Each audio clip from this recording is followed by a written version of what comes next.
Nice to be back. Welcome to the Freestar Collective. Please maintain your current course.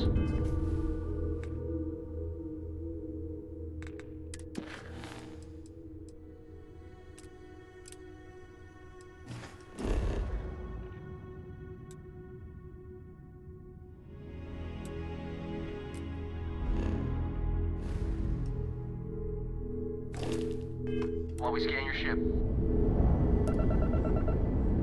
I could really bend your ear when you got a moment. Attention! Our scan indicates you have contraband. Our scan detected contraband on board. Halt and prepare to be boarded. All illegal and stolen goods will be confiscated.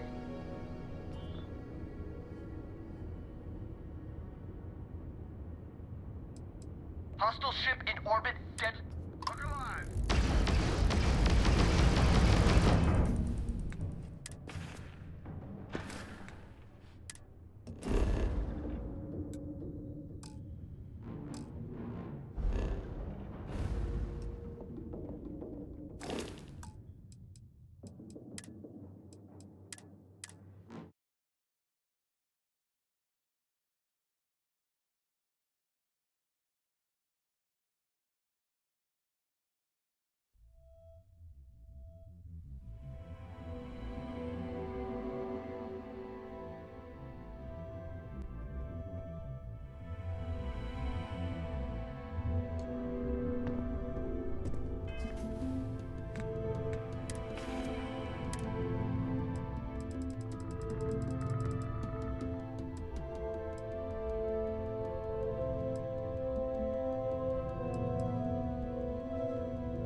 Don't cause any trouble.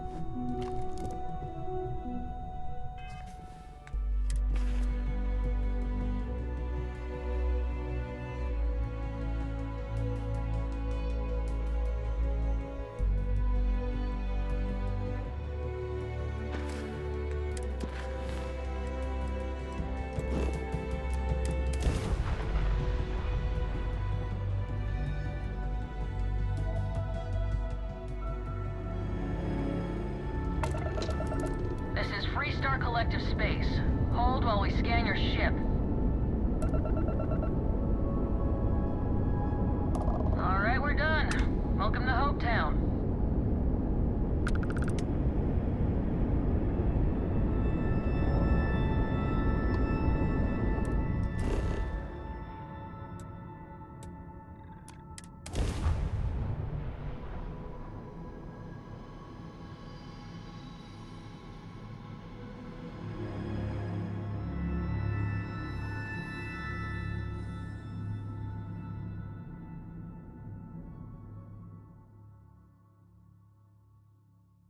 Landing struts primed. Retros firing.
what is it? I'm glad you're back. Let's get moving. Switching me out for the big boss, huh? I see how it is. Well, of course.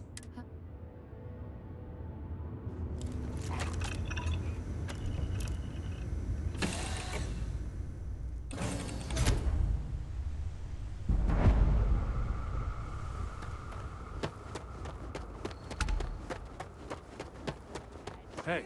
Look at you! I can hardly believe it. It's great to see you. I don't want to hear any complaints. Excuse me!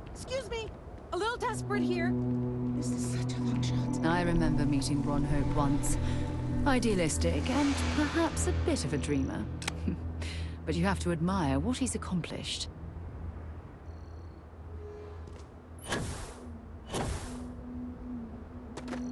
Keep an eye on your valuables. If you can't protect your own, you don't belong here.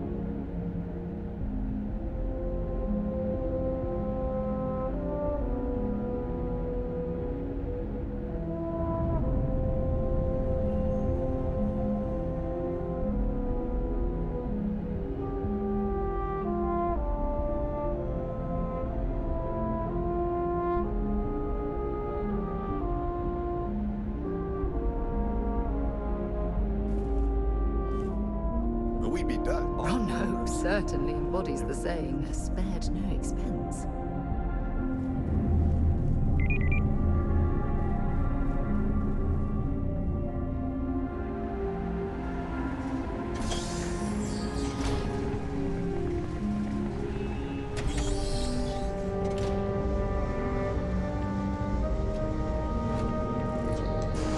Please proceed with coding. I am programmed to prioritize the completion of my tasks.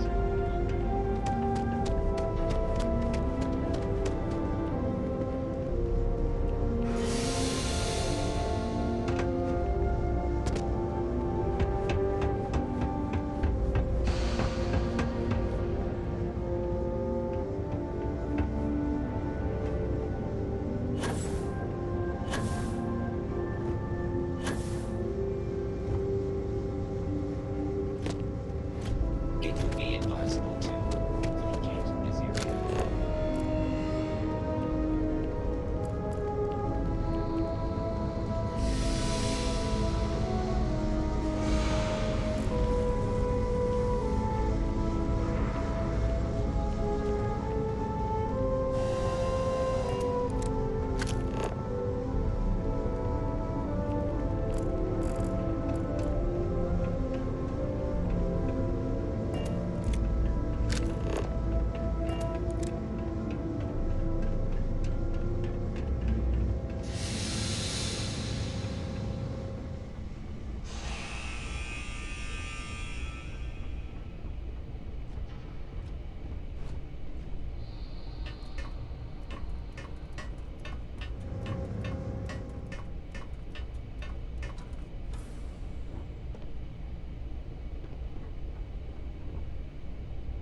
Hey, no funny stuff with that boost pack.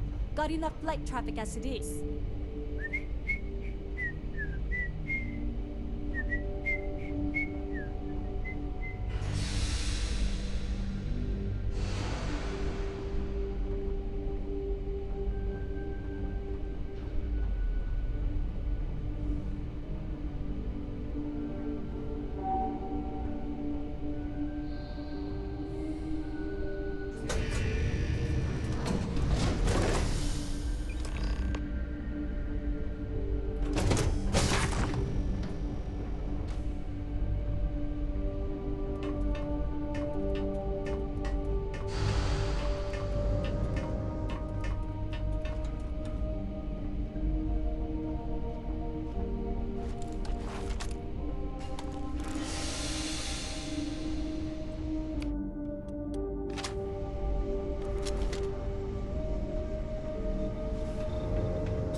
There are a ton of distractions in Lyon, so I expect you to be on your best behavior here. Interesting. This district certainly provides evidence that Legion's influence has spread from their tower and out into the city.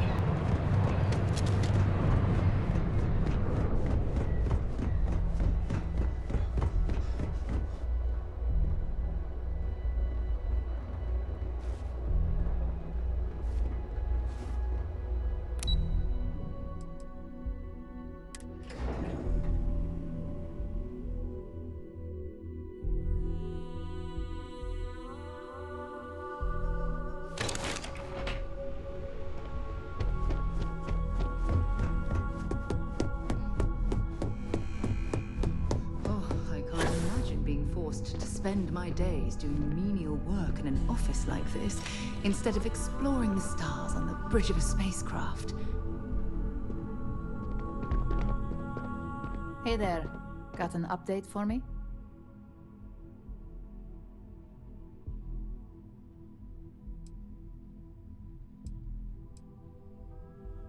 Good. I'll let our techs know everything is in place. Now, on to the next, right? Oh, but before I forget, the results of your Astral Lounge escapades are in. I'm happy to say that the deal was officially called off. Masako was pretty happy about the results, so she arranged for a small bonus through Linden. It won't buy you a new ship, but it's something.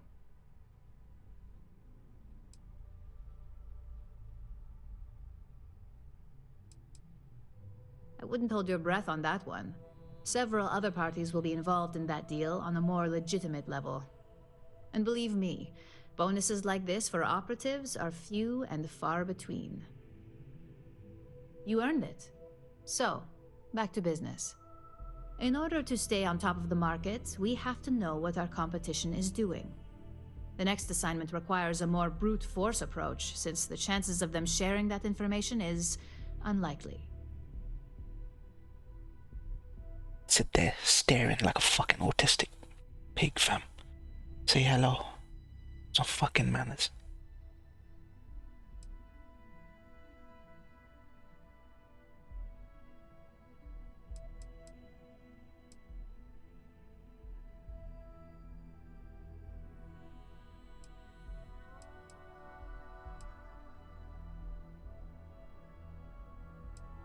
Good.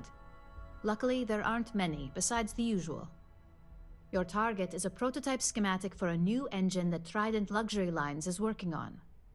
According to the rumors, it's projected to be 17% more efficient than any engine on the market. The current schematic was sent to their star yard to begin prototyping, so they could be in the office area or the factory floor.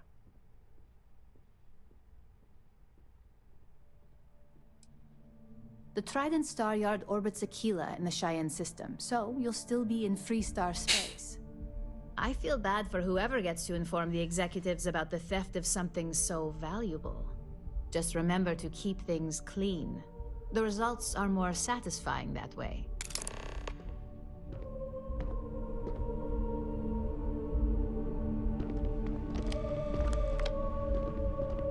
Hey.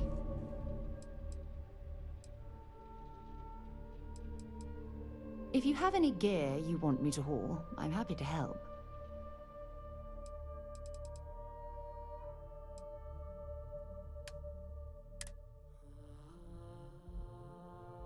Give her... She got a shitty energy weapon. Okay. Let's give her...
Bye.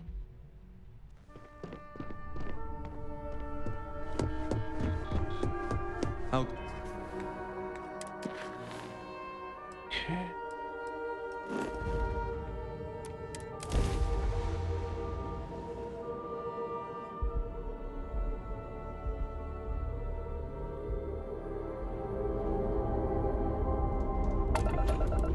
Approaching ship, you've entered Freestar Collective space. Maintain your current course while we scan for contraband. Scan complete. Go ahead and land.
Trident Star Yard acknowledging hail. All customers are warmly welcome.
Bump on reacts.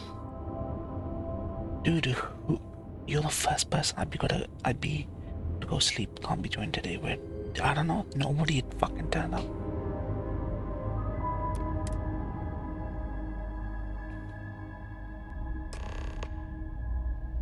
This is pathetic. Nobody's turned up. Welcome to Trident Luxury Lines. I'm not certain why we're visiting this star yard. It's doubtful any of us have the credits to afford these overpriced vessels. Just making sure everyone feels safe. Oh, hello there.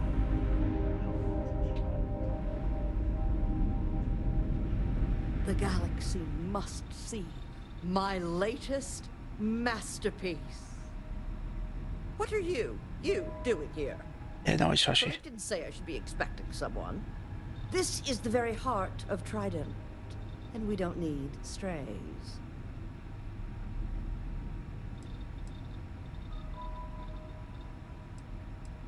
I find your apology acceptable. Well, I suppose since you're here, enjoy being in the presence of greatness. It's here that we create the next generation of Trident starships.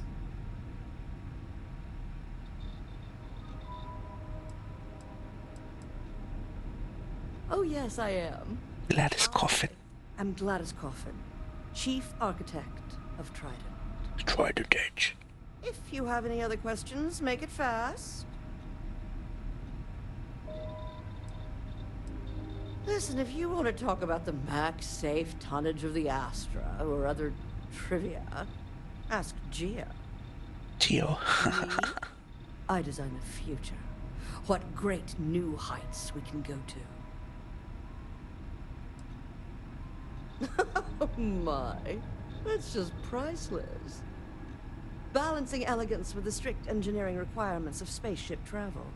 That's not science. It's art. An art I'm particularly... Am I famous? Well, my many, many awards and achievements should give you some idea. Dude, it sounds like Mel Streep. Whatever you say.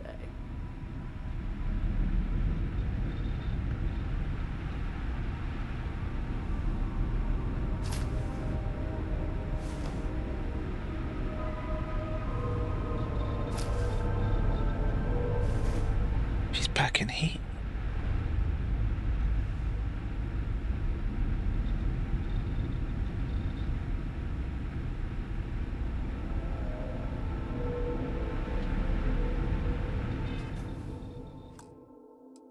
Bitch is packing heat, I tell you.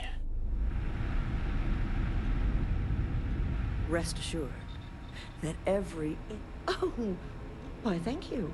Yes, I've recently won my second Grand Nova Award for excellence.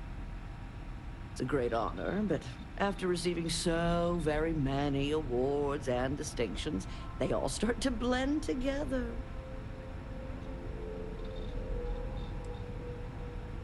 Champagne? Oh, how pedestrian. I've heard some associates singing the praises of a certain something hailing from Neon. Velocity, I believe it is called. It's some drink or food or something else. Velocity from Neon. I have no idea what it actually is, but my curiosity is getting the better of me. Need to get into an office. You seem to have nothing better to do. Would you care to go fetch me one of these velocities? I don't much care which variety you get. And of course you'll be reimbursed. Oh, fantastic. I look forward to seeing what all the excitement's about.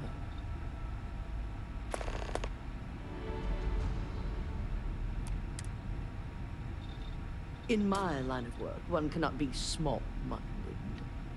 As Trident's chief architect, no. As their premier artiste, I must find inspiration in everything. Back to crafting the future. Whose office is this?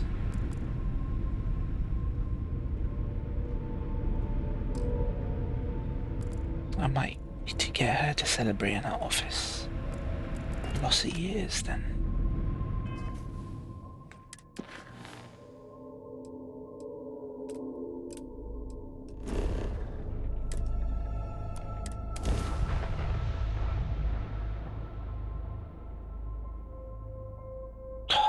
You're the first. Well, Toshi was the first. Fucking where is everyone today, guys? Please hold your Fucking good losers. heading while we scan you for contraband. Pathetic losers. All right, you're good. Welcome to Neon. Velocity.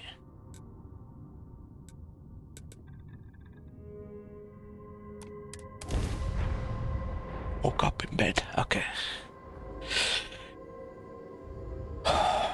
People are so gay. Gio is a typical white dude. I thought he was different. Gio's just a typical white ham sandwich Democrat. Need to get up and piss. Nice. The first piss from waking up, that's the best piss of the day. Best piss of the day, and the piss you do when you get home from work. The only city in civil systems that powers itself from... Where the hell is Sarah gone?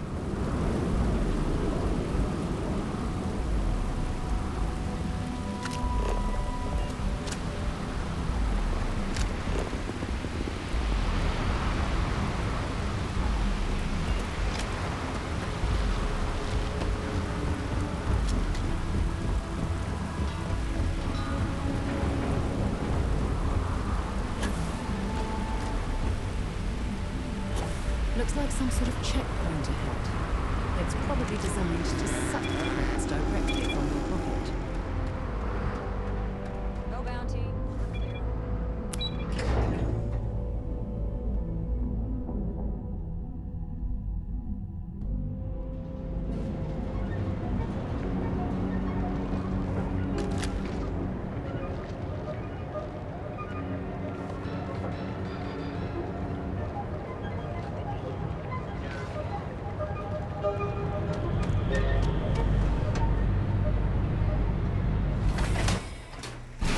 His family's most typical white American Dems. They Dems because handouts, yeah. Good to see ya. Fucking hell.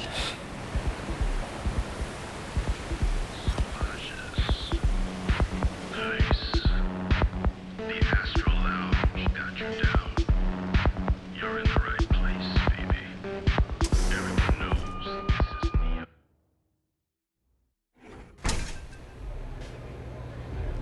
Anything Biden says, he nods his head and agrees Stand with it. around here all day, right? Pardon the stuff or not. I'm still interested in your asking. Love your fit. It may not work for some, No customer. but Bienvenue. wear it like Before you order, I have 2 simple rules you need to know. Oh, this is my place. That means everyone in here is under my protection. I remembered You how want to us walk, there? time to sleep. Good. If You got some muscular dystrophy, yeah? Madame Sauvage does not offer credit. Good. Ça c'est bon?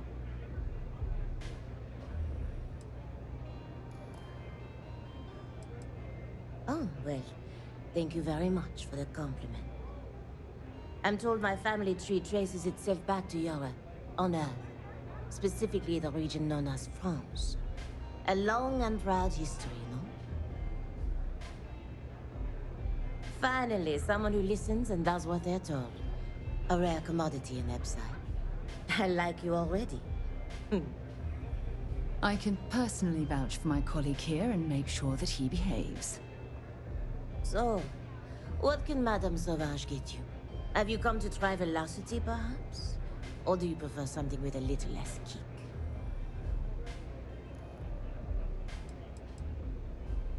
It's nothing less than heaven in a glass. As though the universe itself was resting her lips on yours. My own personal creation. Of course, of course.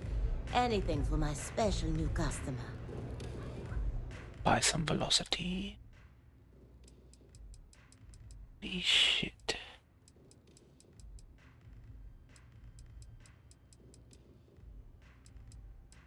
Holy shit, there's a bunch of velocities. Which one? Okay, buy all of them.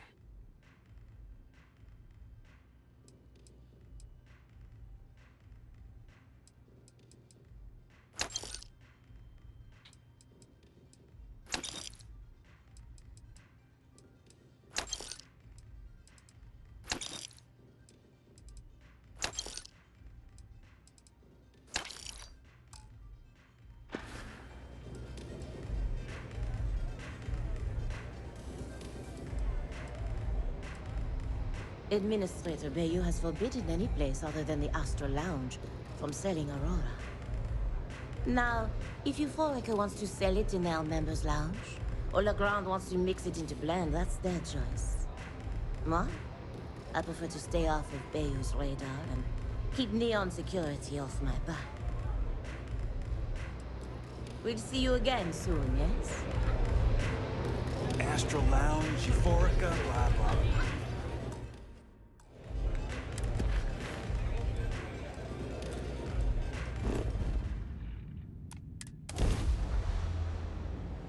Too many gears, I tell you. Sunday night gears. After you, Captain. Welcome to Freestar Space. We're gonna do a quick scan for contraband, and you can be on your way. There's something I need to talk to you about. Scan complete. Go ahead and land.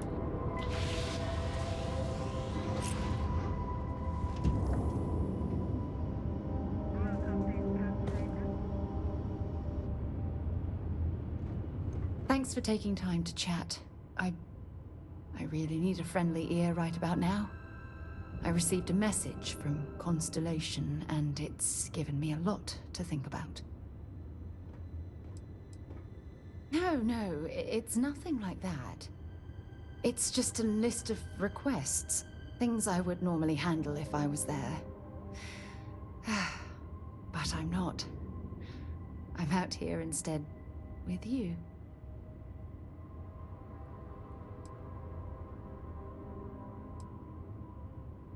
You're not keeping me out here. I am. Just... Here, let me explain. Before I joined Constellation, I served for 8 years as the head of the Navigator Corps, until the UC decided to axe the department.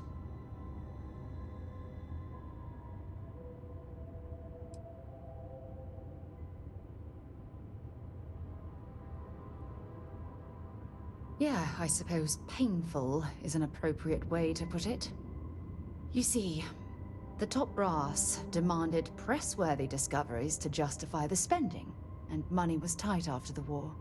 Shutdown was inevitable. At the end of the day, I was in charge, so the blame obviously fell on my shoulders.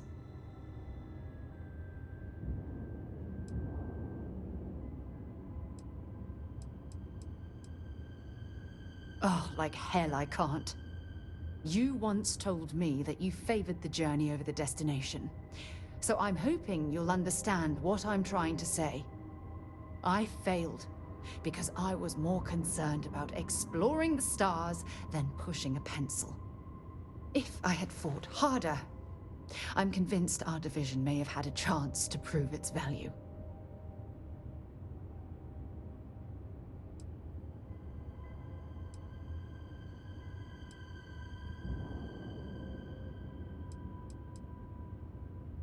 That's just it, though.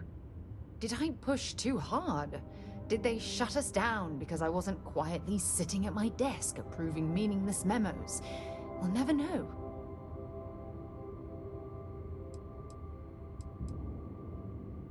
Well, that brings us to this message now, doesn't it? Call it whatever you want. My drive, my initiative, my optimism. It's been my greatest strength and my worst nightmare. It elevates me to these positions of authority, but all I want to do is explore, not sit and make sure all the accounts are balanced.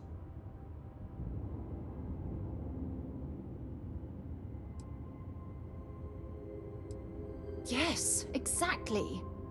If it's obvious to you, imagine how obvious it is to someone like Barrett or Mateo. Oh, they must be itching to replace me by now. God damn it.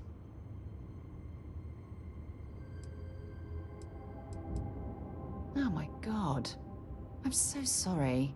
Oh, here you are trying to help me and I'm yelling at you. You have to understand. Once Aja retired, I lost the only person that gave a damn. Look, it's clear that you have feelings for me. It's just... I've never had time for this sort of thing in my life. Please, it's not you. It's me. I'm just not ready to get that close. I can't. Not now. But thank you for being there and listening. It helped. It really did.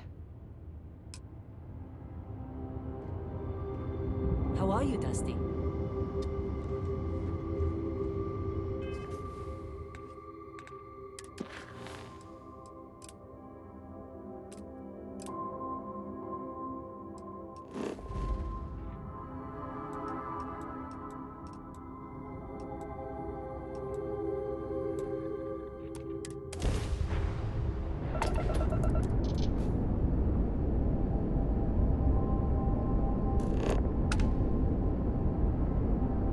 Unknown vessel. Prepare to submit to... Wait. I know him. This is Captain Young. Please acknowledge. And it's nice to see you. Been busy risking your ass for total strangers, huh?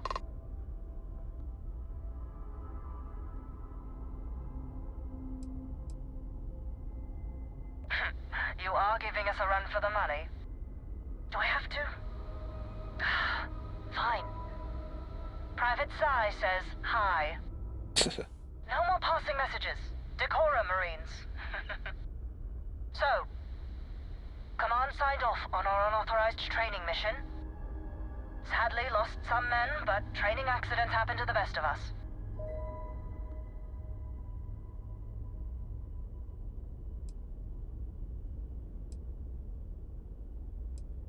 Captain Torres got promoted. Sent us a goodie basket. Most of it was confiscated by customs, but there was a keg of good Aquila City beer. We raised a glass in his honor. Actually, more than one. I stand by it. You'd make a hell of a Marine. But, damn proud to know you too. Command's shipping us off to parts unknown. But would you accept a final parting gift?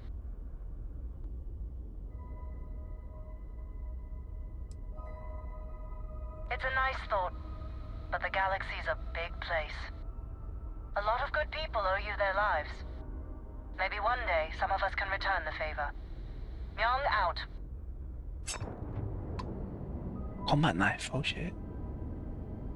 Nice little combat knife they gave me.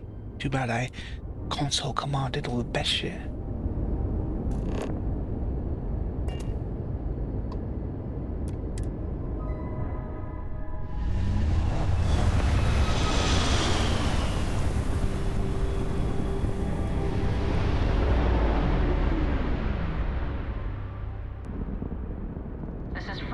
Space. Please hold your current speed and heading while we scan you for contraband. Scan complete. Go ahead and land.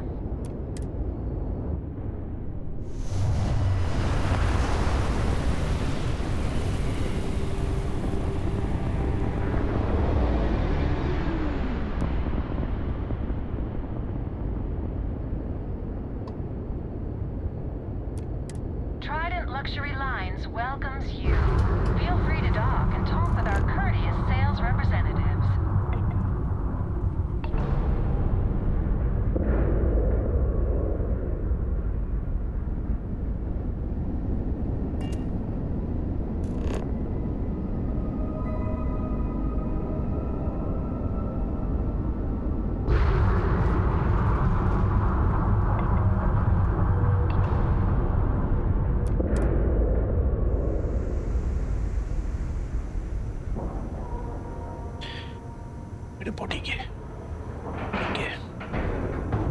Ship is now docked. Good. Didn't even smudge the paint. Time to get this ship moving. Get this ship moving. No offense, but you belong here. You sure you're in the right place? I am. The galaxy must see my latest masterpiece.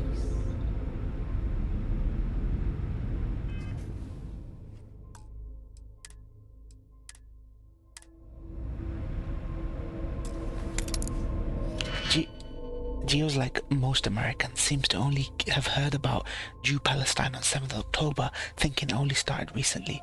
Kind of makes sense since the news here just stretch far outside of far outside America, Mexico, Russia, Cuba, China coverage. Yeah. Pathetic, I tell you.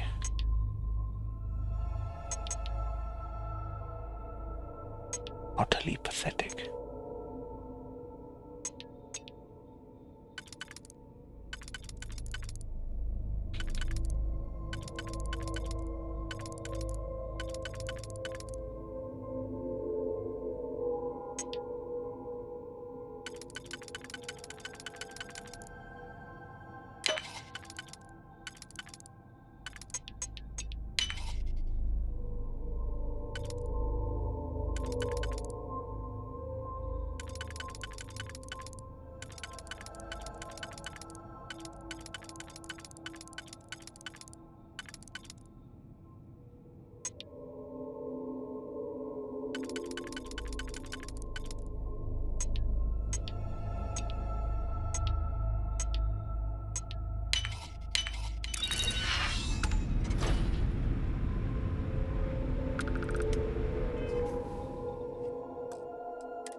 Geo.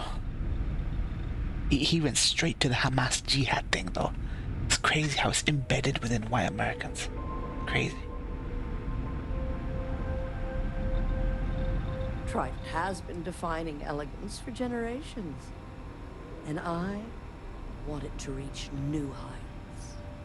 I see. Hand it over, please. Huh. So this is the velocity I've heard so much about. I must say, I'm cautiously looking forward to partaking in it. I shall see if it lives up to its great expectations. Well, it seems you've done what I asked of you. I promised you reimbursement, so here it is. I'm sure having the privilege to run this errand for me was payment enough. He probably wouldn't be able to tell the difference between a bearded Orthodox Jew and Bun Bun. I doubt he's interacted with peeps outside of white man's Hispanic nut jobs at his special school, Jap man's cause ex-bro-in-law, yeah.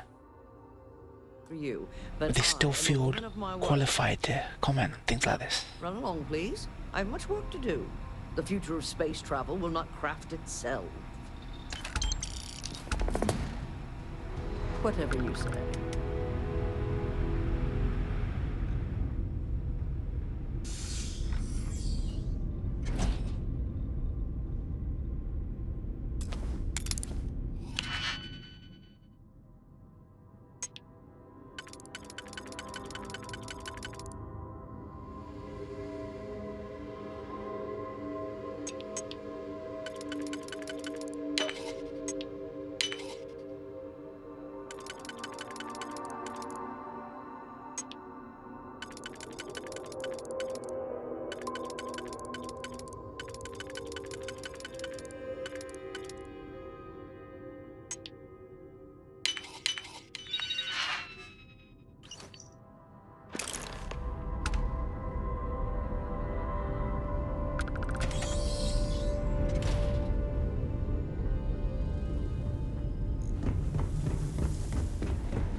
I tagged him in a Jewish rabbi video. He probably thinks it's a Iranian, Hezbollah Iranian or some shit.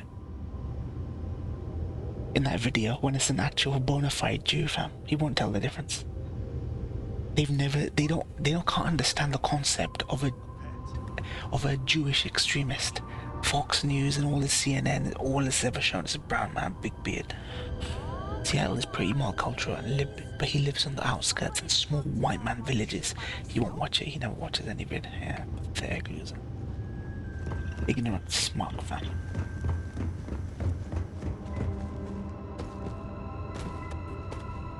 America's like the most ignorant population on this planet.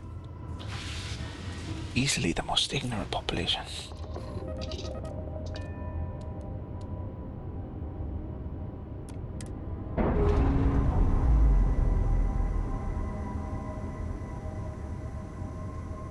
Ship's no longer docked. We're free.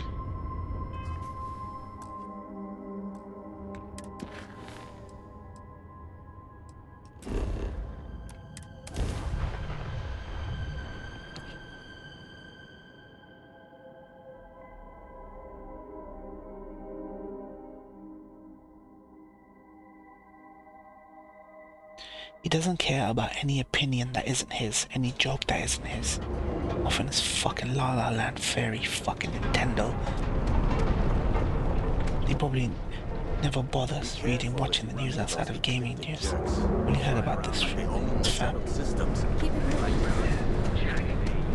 It's like when the family's talking about conversing about it.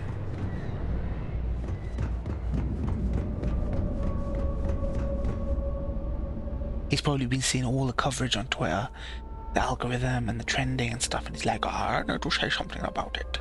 Oh, I don't want to hear it. He's an ignorant person. He doesn't like hearing about politics. He doesn't engage in existentialism, thinking about religion, thinking about politics, nothing. Just La La Land, Asperger's La La Land.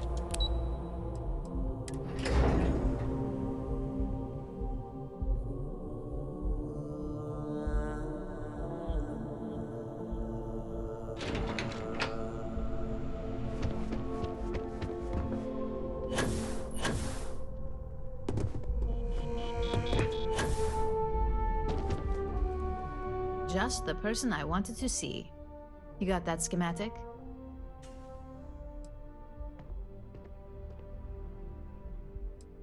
Please, you're not the type that needs to be babied. If it makes you feel better, consider it a formality.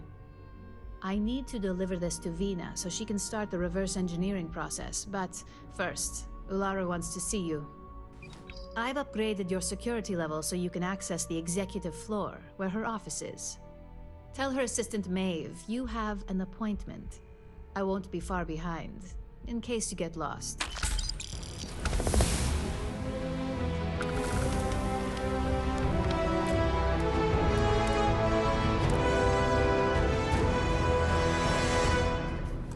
Here we go. Time to see the top brass. Time to fuck this company over.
Time for corporate.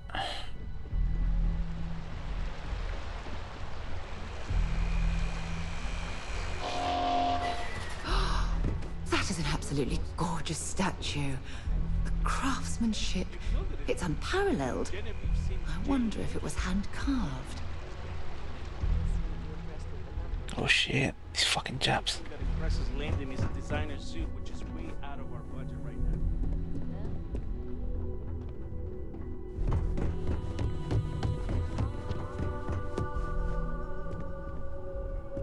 Got my eye on you. I'm working. Now isn't a good time. So nobody gives a fuck what you're doing. Can I help you? Maeve. Name and appointment. That's neither your name or appointment. If you're expected, I need that information before allowing you in. Fucking trans Jap. So again, name. He went to sleep. He came in and said he's sleeping, but he'll watch the WOD tomorrow. With me, Maeve. We have an appointment with Ularu. She should be expecting us. Thank you, Imogene. I'll mark you down as confirmed. Ularu's in a meeting with Genevieve, but they should be done any minute now if you want to wait right here. Thanks, Maeve. Well, sooner than I thought. Looks like Ularu's ready now. I have work to do, so if you don't need anything, please leave.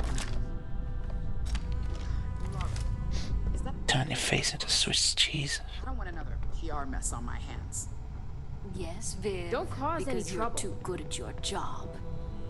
No. We can talk details later. My next appointment's here. Fine. But you can break this news to Alexis at our next meeting. Why are they all dressed with Jap outfits? I know it's a Japanese company, but it's a bit on the fucking nose, isn't it? Don't wander into any restricted... Good. You're finally here. The one I've been hearing so much about. I'm Ularu Chen, head of operations here. Oh, it's a Chen. So tell me, what do you think of your new job so far?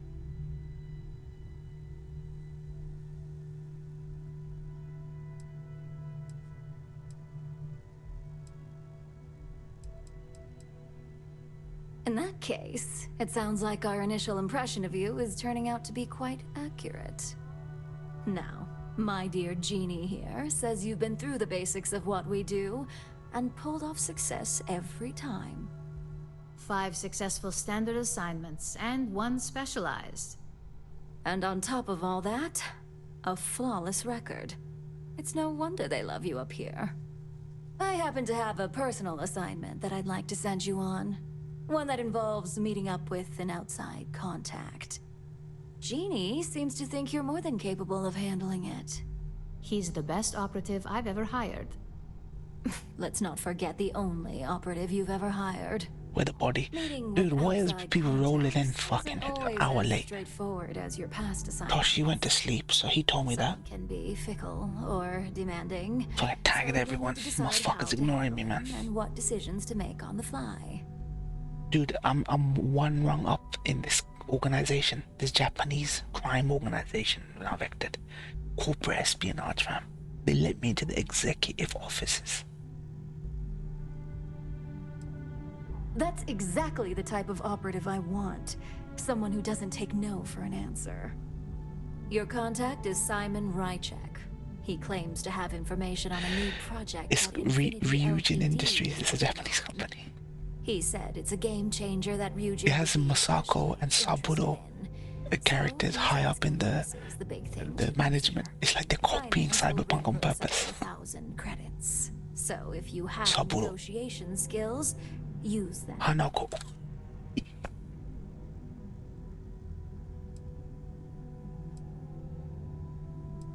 Simon's been working with us for years, so he'll pose no threat to you. He's paranoid, which is why I assume he's never been caught. But his information is typically worth it. Now, in order to confirm your identity, Simon prefers code phrases. I'll let Jeannie give you the details on this one because the concept is just... Honestly, this side quest is really good. Corporate espionage. Sports, so he enjoys any. It's a little bit on the easy side, but at some point he'll casually say, stupid. Looks like the Galactic Raiders are the #1 pick for the Universal Championship this year. You get to respond with, Razor Derby is the only real sport. Razor Derby. Oh my god, you corporate types never cease to amuse me.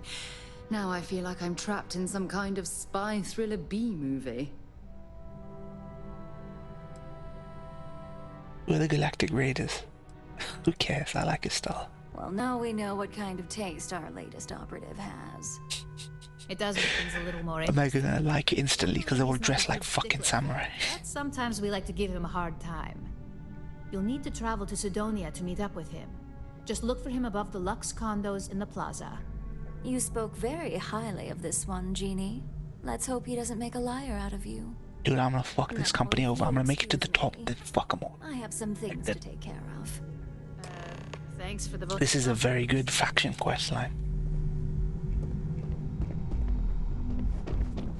The mystery.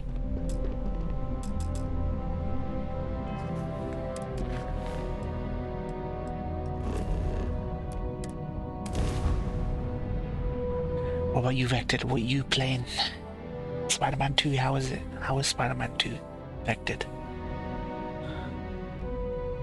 Is it good? Is it everything you hoped it'd be? Sort of the last episode. Nice. What'd you think of the show? I lived on Mars for an entire year, and I'm convinced I'll never get used to the dusty air. What'd you think of it, Vected? It's a good show. I want to say it's as good as Midnight Mass or Hill House. It's probably a little bit better than House of Bly Manor. Just this morning, like an hour ago, though. Okay. What about that, Hill House? Not Hill House. House of Usher.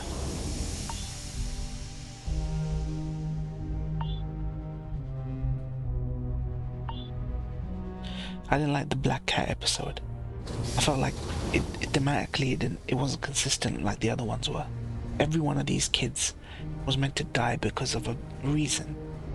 But the Black Cat episode was stupid. Like, he wasn't a bad dude. He was a druggie, sure, but he wasn't like a bad dude. It's good, but many repeat things. Rule of 3, you get me? Did you hear about the Spider-Gate game? They've put the Cuban flag instead of Puerto Rican flag in Miles last year, Kaiser. Ignorant bastards. They probably don't have no Puerto Ricans or fucking Careful Cuban. near the railings on the upper levels. It's a long way down. Lots of locations in this place. Lots of Ever been locations. to Aquila? Those security uniforms are way As attacks continue to rise,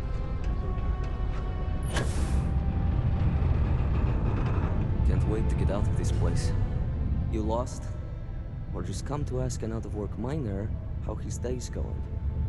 That's a good face for a Bethesda game.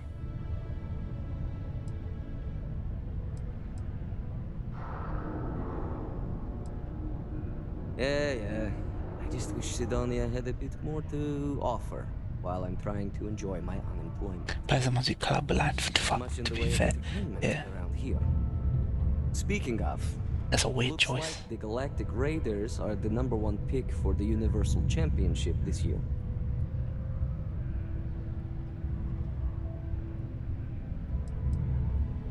Yeah, Black Cat episode also. Hot episode I wasn't big on, even though I loved the ideas in it.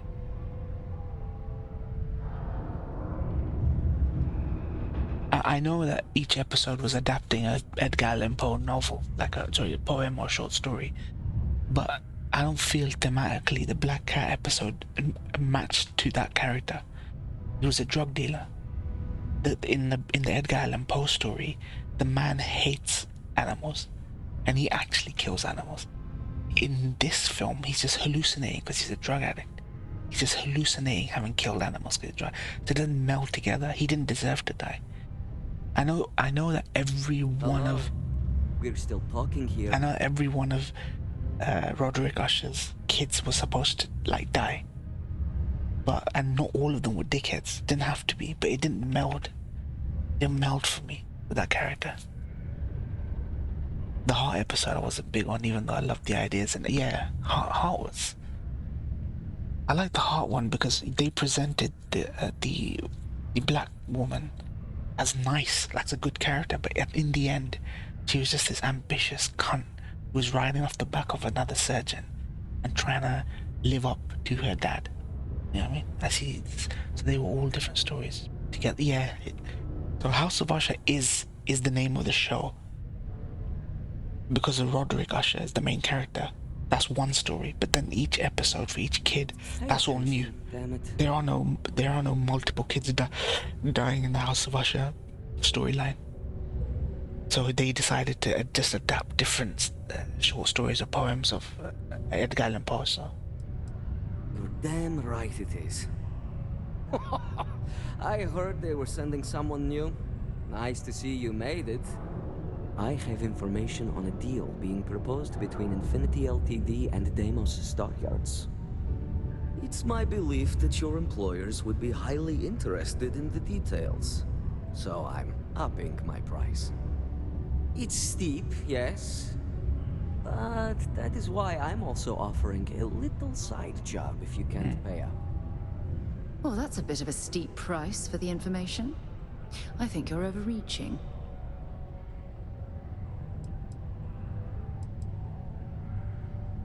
For this little tidbit? Believe me, I know exactly what this is worth.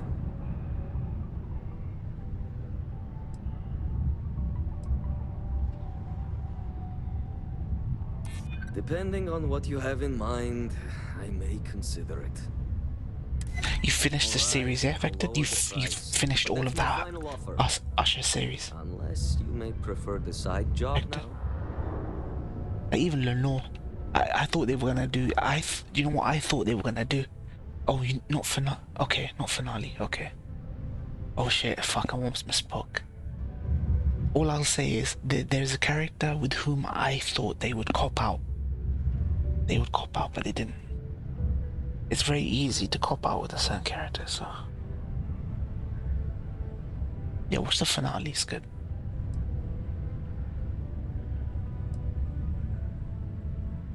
I knew you'd see reason. The information I have is on a deal for something called Project Dominion. I'm giving you 2 slates. They contain surveillance and interaction data for Stanley McMillan, the Infinity rep, that I obtained myself. I'm also giving you a 3rd slate because you're going to need to download the files on Project Dominion off his computer yourself.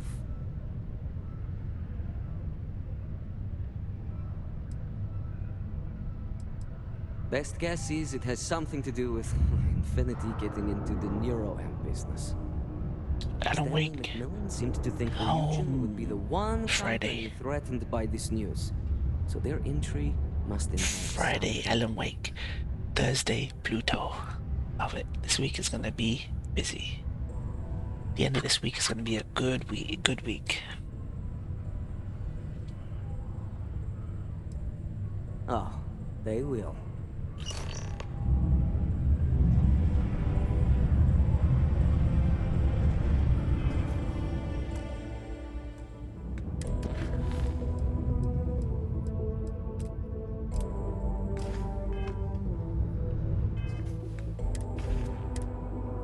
What the hell are you doing in this dump of a city anyway? You draw the short stick at work or what? Infinity sent me to get Deimos to bite on a deal. He's even got a catchy code name. Project Dominion. Sounds like world domination to me, buddy. I'd buy into that in a heartbeat. Right? I'm telling you, this Project Dominion is the real deal. We ought to be selling this to... The only thing the young son did was invite his brother's wife. Hell. Yeah, but he was into giant sex parties and orgies, and That'd be the greatest irony of them all. it was like Caligula. They mentioned Caligula. It's like that. Debauched. He was like debauched, you know what I'm saying? We'll beat Ryujin at their own game. Giant fuck parties. And that's Zesif. That looks like a skinnier Zesif, that character. And he's an Indian actor. He's an Indian actor. Shit, I love it.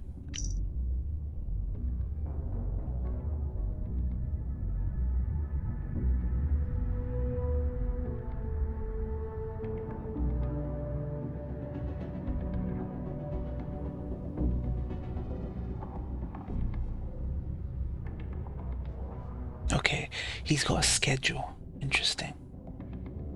He leaves at 7:30.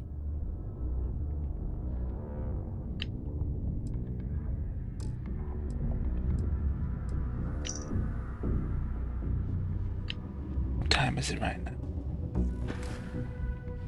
Local time is 4:11.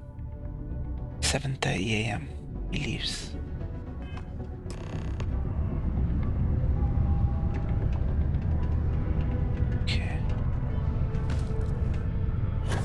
Perhaps we'll have the pleasure of doing business. And the final scores were surprisingly tight.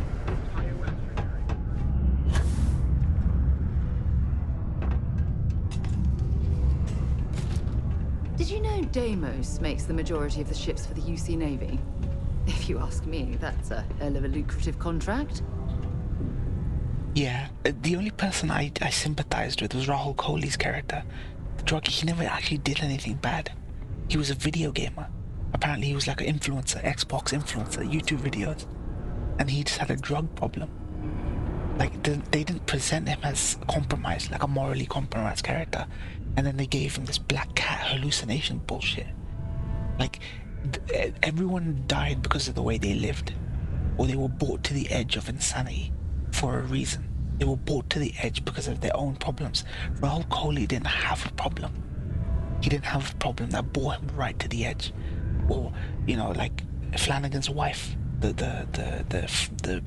PR bitch, her nose got her dead. Her meddling and her nosiness got her dead. His debauched thing had her dead. Each time the Carla Gugino's character gave them a choice. You can choose to do this or not. And that might have saved them, right? Just for a little bit, right? But they chose to do it. So that's how they ended up dead. They just planted this black cat hallucination bullshit. Yeah, he was introduced like that. But it's nothing nothing profoundly like morally compromised. When you like it wasn't crazy. I know there were varying degrees. All of them. I only understood that at the end when they decided not to cop out with one certain character. But it was unsatisfying. It was kind of unfulfilling the way he died. You meant to kind of feel like, oh, that is perfect. Work for me. It's hard to keep track these days. Damn, looks like Todd Griffin. Bloody hell.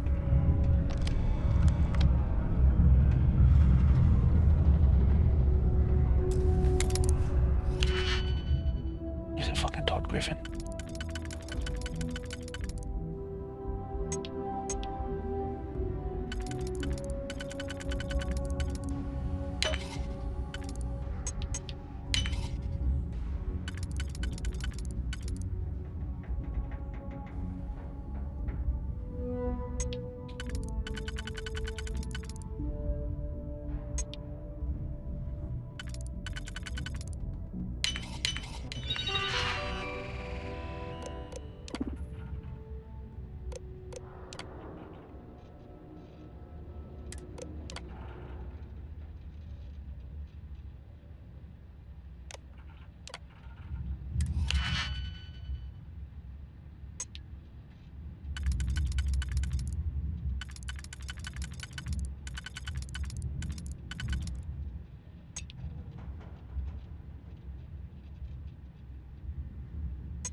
This one's a little tricky, isn't it?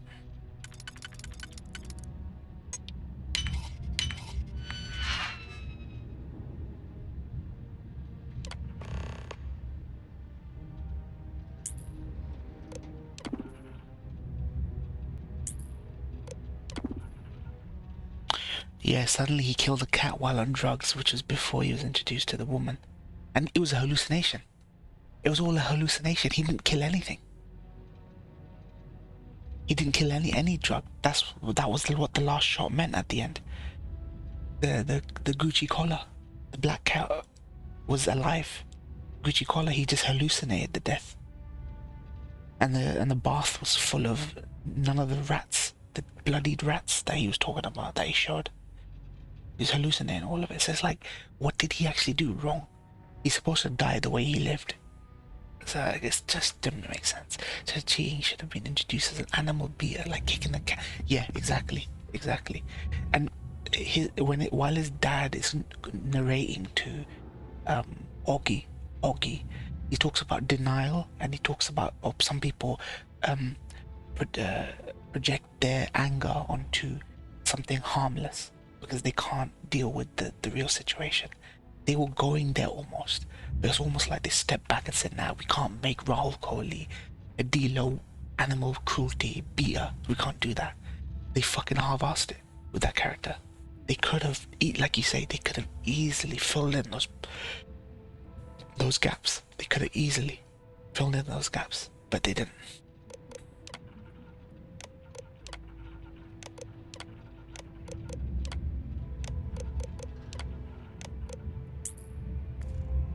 Ooh, I hope the data on there was worth all of the trouble.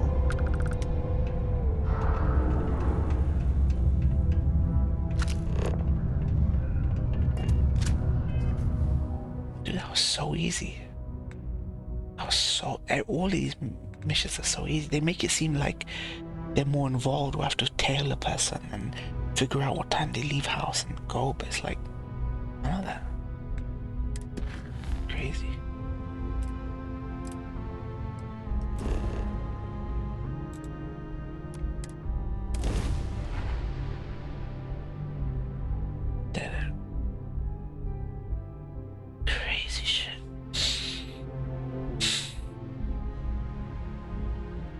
That's the only weakness for this show. Rob Coley episode. It would have been 8.8 for me if that was the case.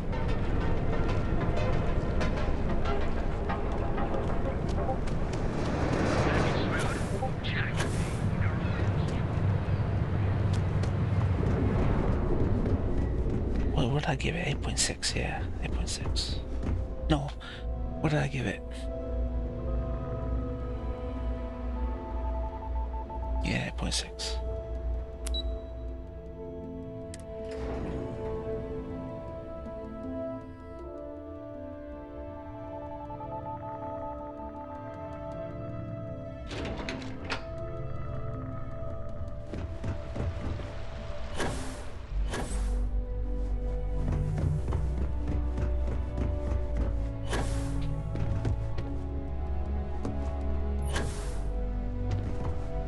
Got my eye on you. Shut the fuck up.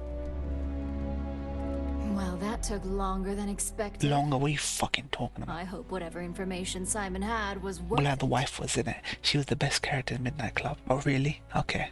Yeah. I liked her little cameo role in this show because she got bumped off early.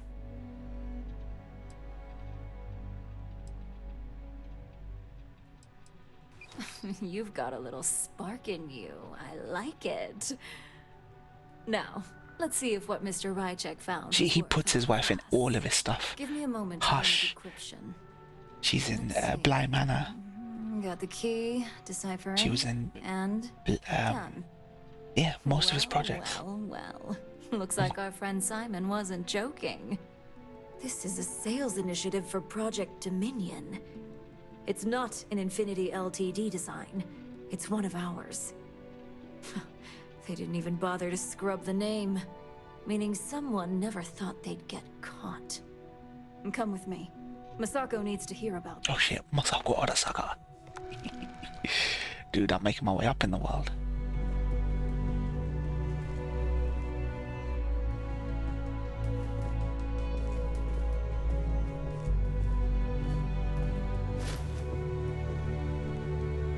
Keep out of my way, and I'll keep out of yours. Ulala Chen. Oh, I meant the character wife. In real life, wife was hot. Yeah. Oh, the main character's wife. Okay. Yeah. Yeah, he's a lucky guy.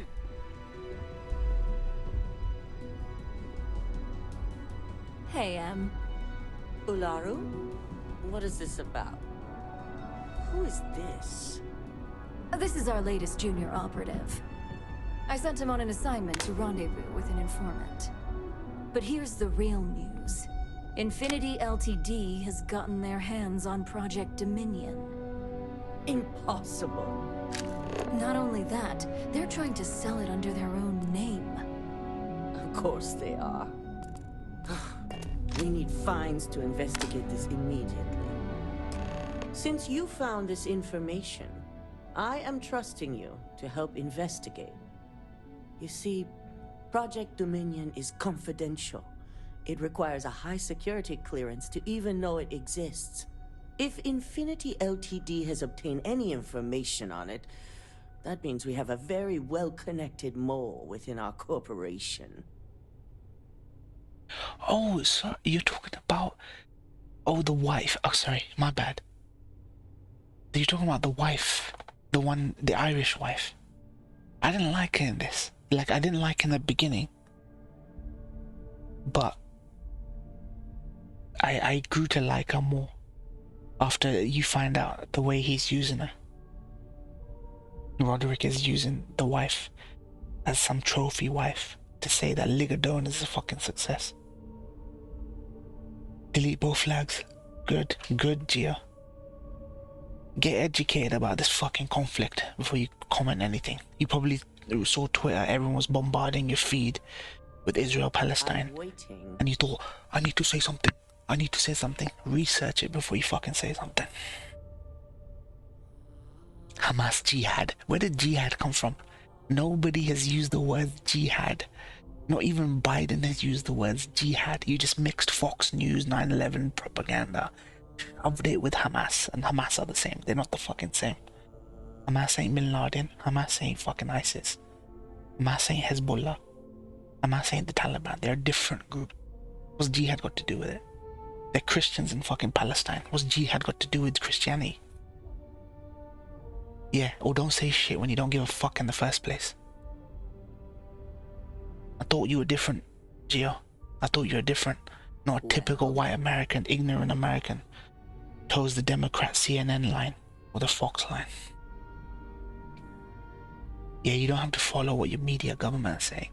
It's been known for before me and you were both born. I'm the oldest one in this conversation, Gio. Vectored, Kaiser, me, you, I'm the oldest one here.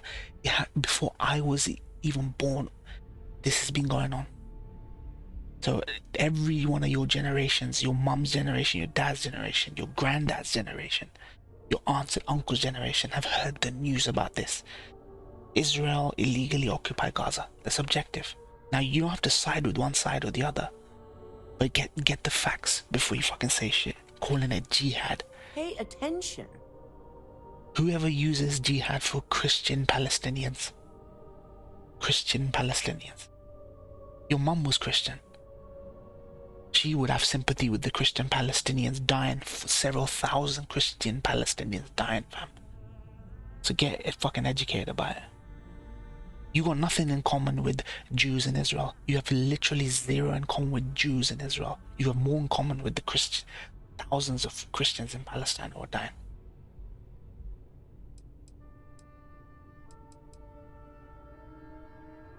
Exactly.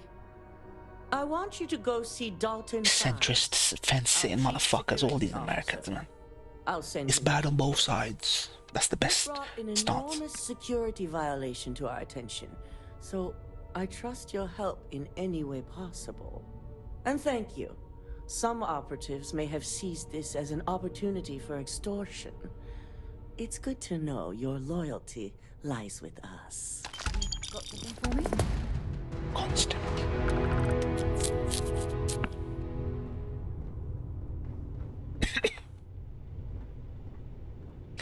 So what else? Dalton. Ah, lovely Miss Amada. How can I help? Cut the crap, Dalton. I'm sending an operative your way, along with some files to your computer. I'll be ready. Not for this one, but I trust you'll get it done. I'll jack her card as well if I can. I need some insurance on these people before they try to fuck me up. I trust you and Dalton will take care of this. Easy.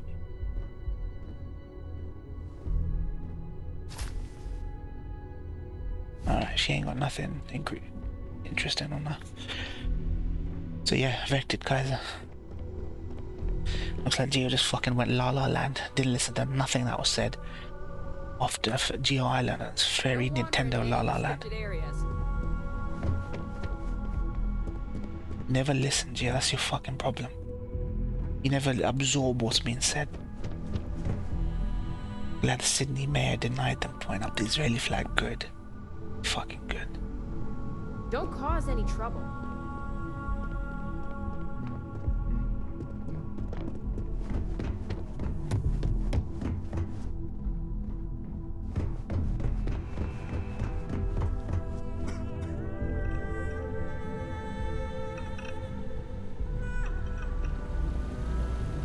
Good, you're here.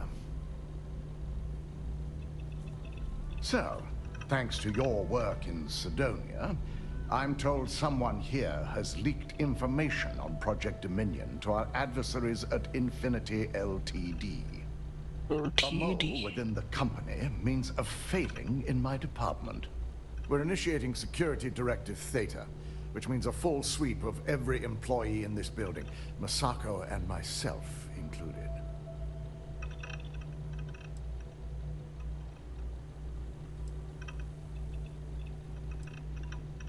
We certainly are. Who's the mole? Directive Theta has one unique case, and that's Ularu Chen. Oh, shit. The directive calls for a specialized programmer known as Nix to investigate her, but he'll need your assistance for an unusual assignment.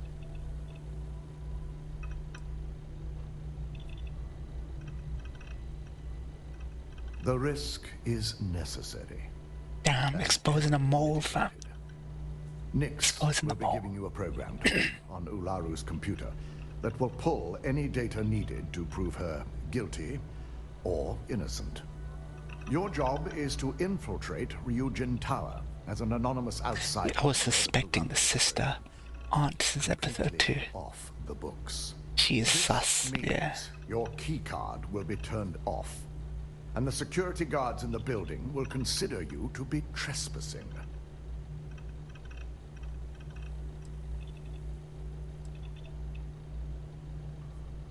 Directive Theta requires utmost secrecy for success.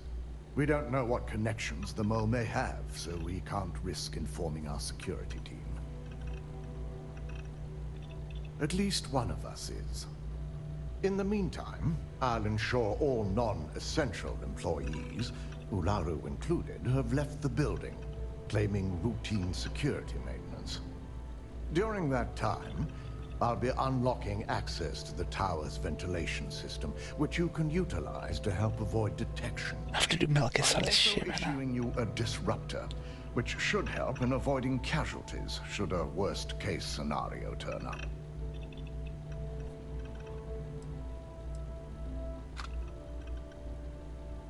It concerns me that you don't know. A disruptor is a non-lethal weapon. Our subsidiary, Arboron, makes an excellent one that I'll be issuing you. It will stun your target, giving you a chance to get away. But you'll only have so much time before the effects wear off. I'll keep a watchful eye and make certain your employee doesn't go on some kind of rampage. Good. No one can know about this, not even our own guards. Detected. Will be of utmost importance. In fact, as much as I appreciate the words of your associate here, you may be better off heading in alone. Any precautions to mitigate risk should be taken. You'll meet Nix at Madame Sauvage's place. He knows Directive Theta has been enacted. Okay, I gotta equip this then.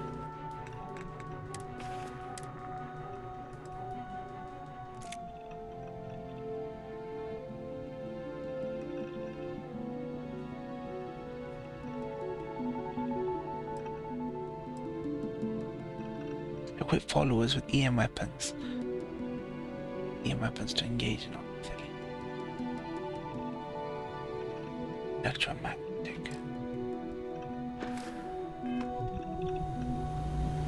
Do we have any more?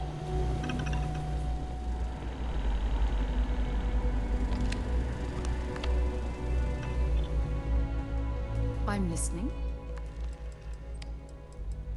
Let's see what you've got.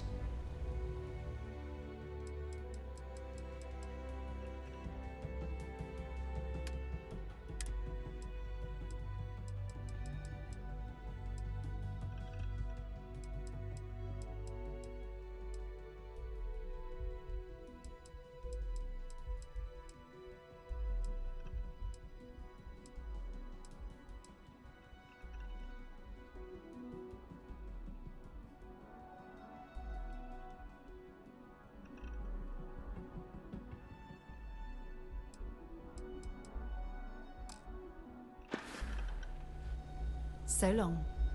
I do think the death character is a bit of a MILF. Oh yeah, she is. She's in all of Flanagan's things. Yeah, she's hot and she can act. It's rare to see an actress who's hot and can really act, where you forget their looks. You kind of lose yourself in their performance. Carla Gugino is like the MILF, straight up. And like too hype here. Can't wait, man. Any restricted areas. Can't wait for that. Good afternoon. Welcome to Ryujin Tower's executive floor.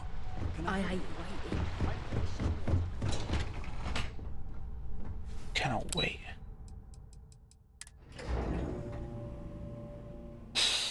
True MILF.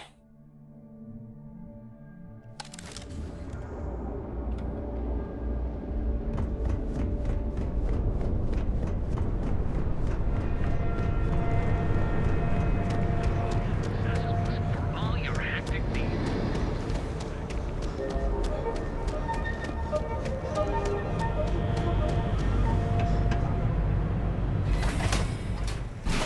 Alan better have learned how to walk, run, and jump. Yeah, they fixed that apparently. That was the first thing they fixed.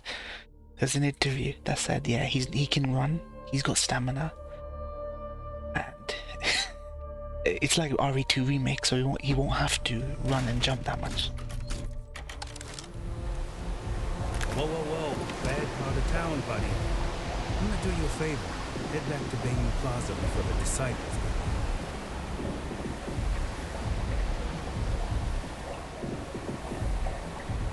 Why are you wearing a trash bag? Dude, where's that option?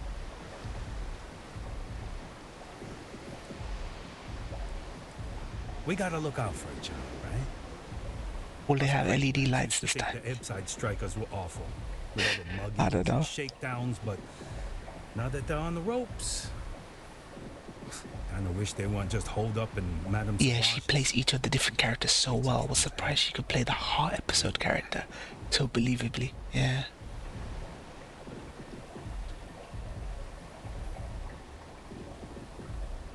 Will they have LED lights? None of the battery running out every 5 seconds.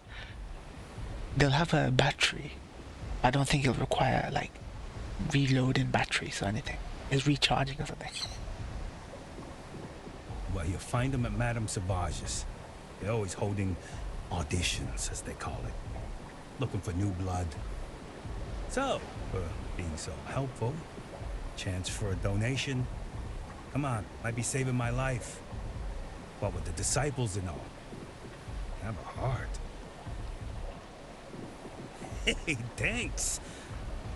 Look, I mean it. Go back to the plaza. Ain't nothing but shit and misery over here. Help a beggar out, poor guy.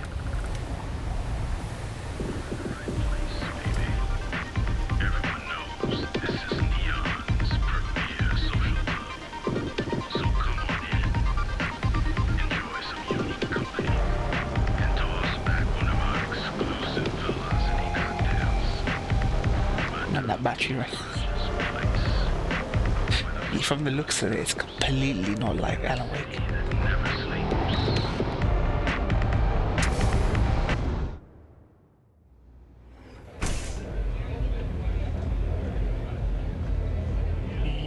I don't know what you think you heard, but maybe you should get your hearing checked. You got an appointment? 'Cause if not, consider this area reserved.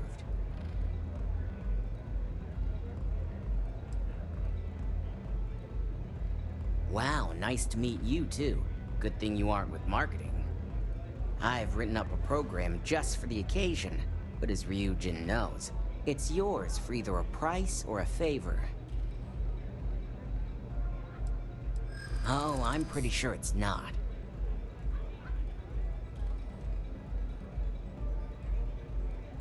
Yeah, I hope so. I'm trying to be reasonable here.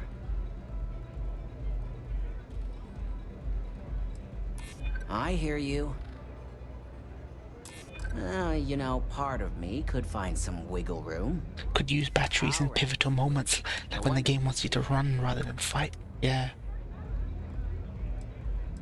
A pleasure, as always. Your job is simple. Just run this little beauty on Hilaro Chen's computer, and the program will take care of the rest. Once you're done, bring the slate back to me at my place. Whatever encryption Hilaro has is bound to take some real work. More than my little setup here can handle. It's nice to see you know more than just sneaking around and talking a good game. Here's the slate. I'll be waiting.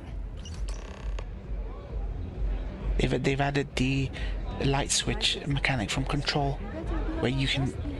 Alan can literally press his light switch clicker and you can change locations instantly. Thanks to the SSD. I'm just glad I'm NVMe SSD. So it's nothing like DFS. Love your fit.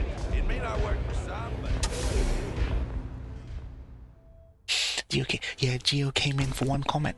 He's a little spiteful little cunt, fam. Gio needs to not take himself so seriously. He takes himself too fucking seriously.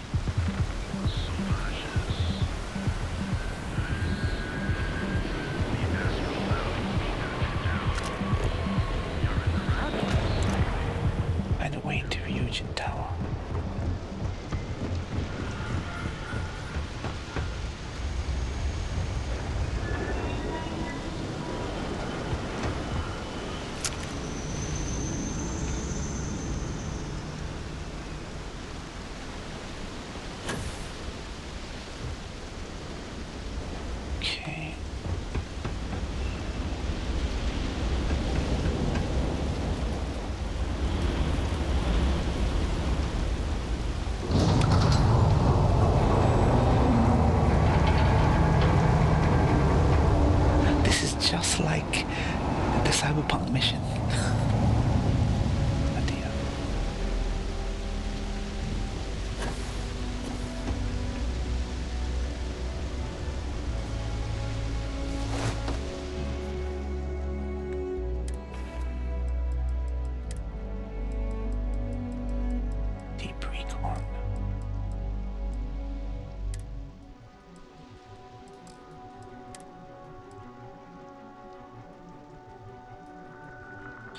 I found out the autistic guy I work with is 17 when I thought he was like 14. Really? Do you think his mannerisms is the reason you kind of thought he was younger than he was? The nigga Alan can literally carry a couple of power banks in his pocket, be able to run them LEDs for days. Yeah. Jordamus.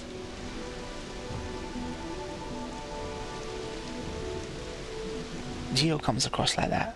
He doesn't come across as a 31-year-old, more like a Khan age 26-year-old or 27-year-old.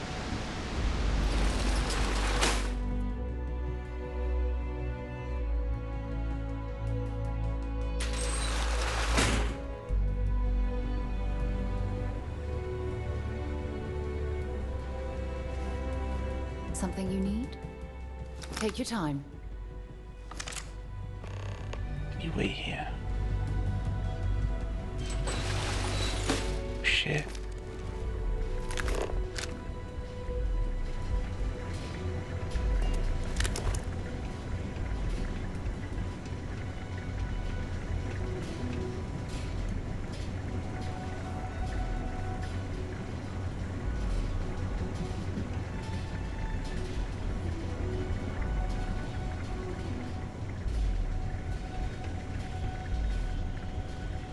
Okay, did you pick?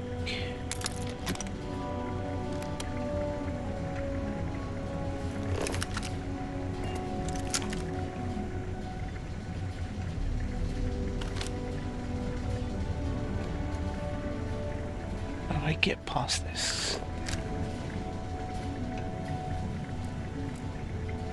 Oh, I see.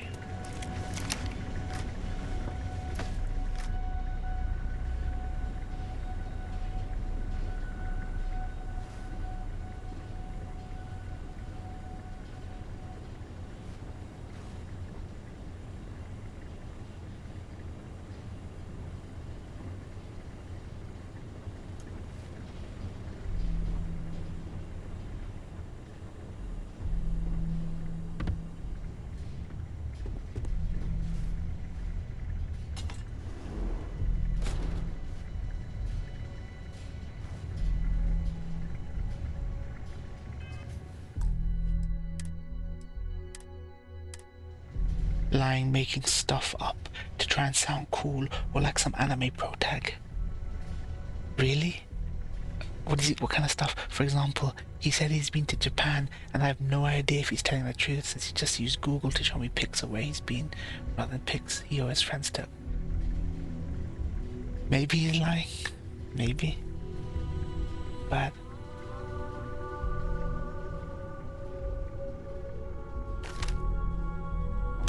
what are you doing? Stop immediately!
guy living in this fantasy land, Victor.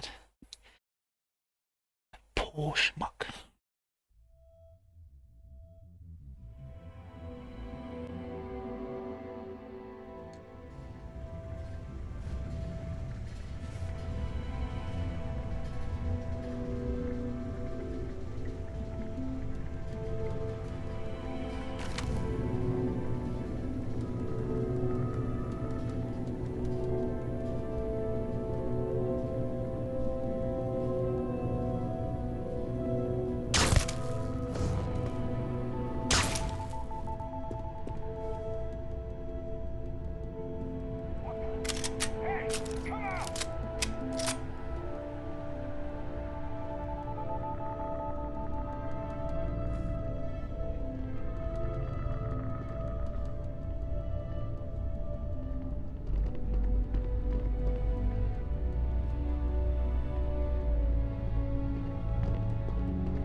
Suspect found.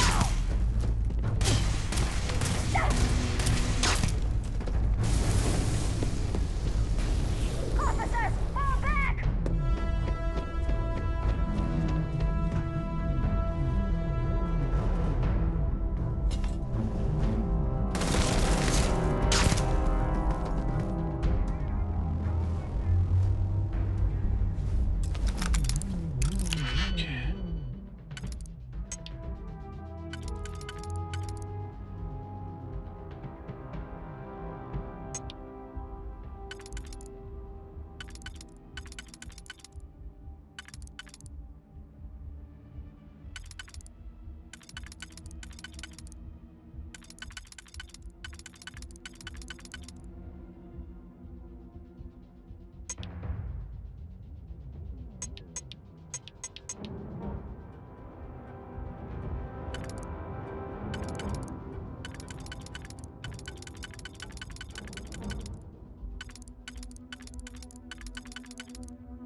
Who's the mole? I don't know. For example, he said it's like a mega end of the dimension. Yeah, who's the mole? Mega burger.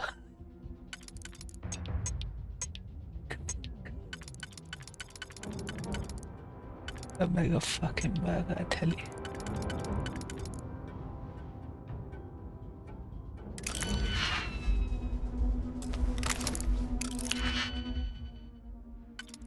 Mega katana here. Boy, a mega katana here.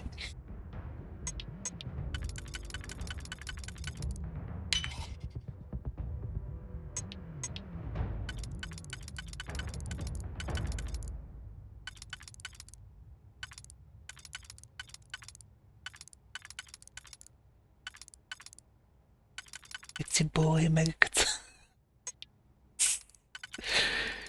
Your boy. Love it.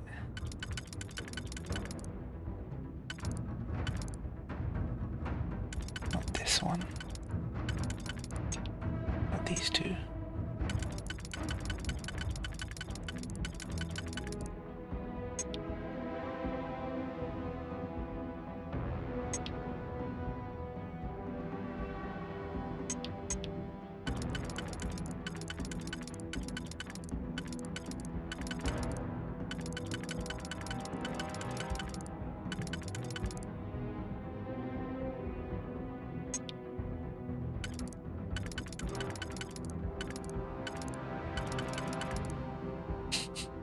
A mega burger. A mega burger.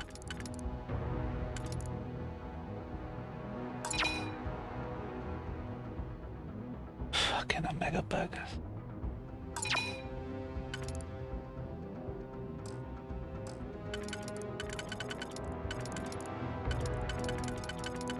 What's the nutritional value of an omega burger, guys? The nutritional value of a mega burger. Why is this sharing the American flag? I don't know. I have no fucking clue.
He says he got the hell? Cancerous lard, 3k calories. Says cried himself to sleep for being Bengali. Can't find another one like him in his ghetto. He says American Muslims are more liberal and chill. So probably wishes he was here, far from his ghetto. Dude, why would you want to be a more liberal family? Liberals are the fucking enemy. Forced marriage is widespread in the British Bangladeshi community. It goes unreported, which makes it difficult to get an accurate picture of the existing problem. According to the statistics of the forced marriage unit, the UK government told us 759 forced marriages cases were handled by them in 2020. Okay. Forced marriage also leads to the least divorces. Well, that's one way of looking at it.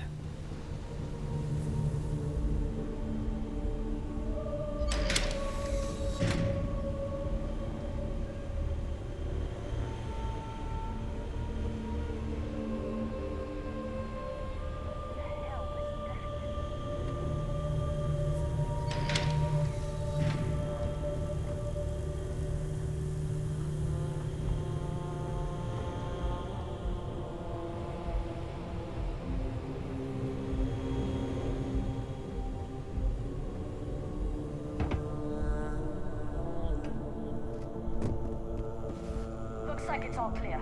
Stand down.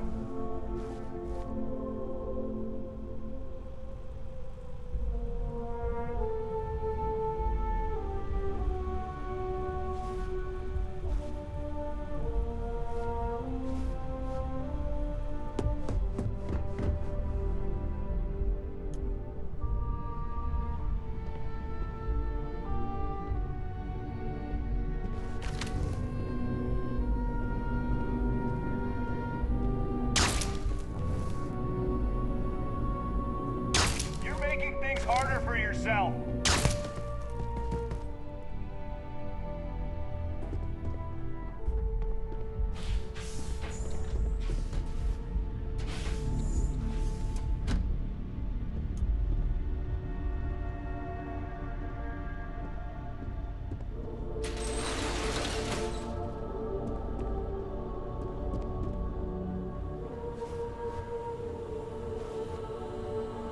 There we go.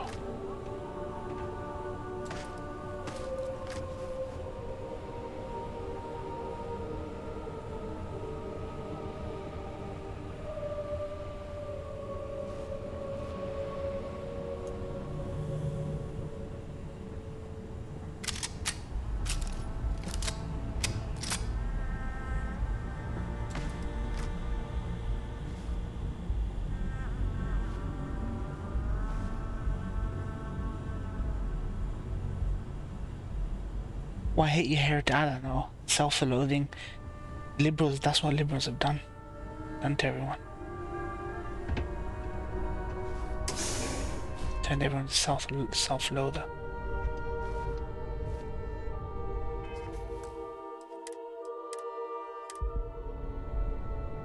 Be able to eat pepperoni pizza without bearded mullah staring at him.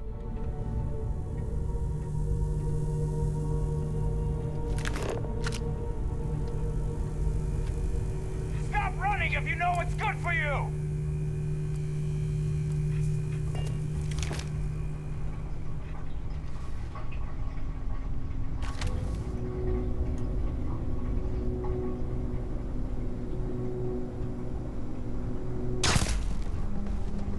Stop running if you know what's good for you!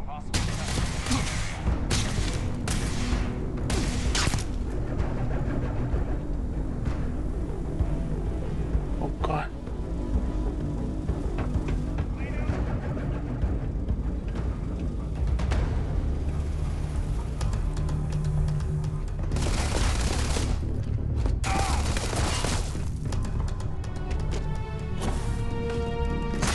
Don't be stupid!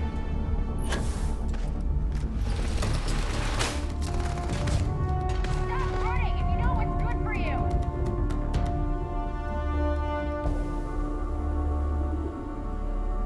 Ryujin security. No sudden moves. Nice try, but the building is off limits. You sure didn't get in by any off. I'm glad you understand the position.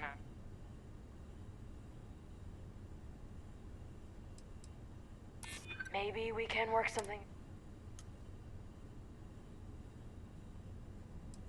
I'll be the... Enough. The hell?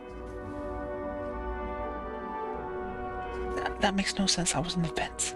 I was in the fucking vents. And why shithole? Why hate your own? It all starts with the weird family dynamics, communication problems between kids and parents. Kids don't know anything about their parents even when they work, their birth, their hobbies. They just sleep under the same roof, yeah.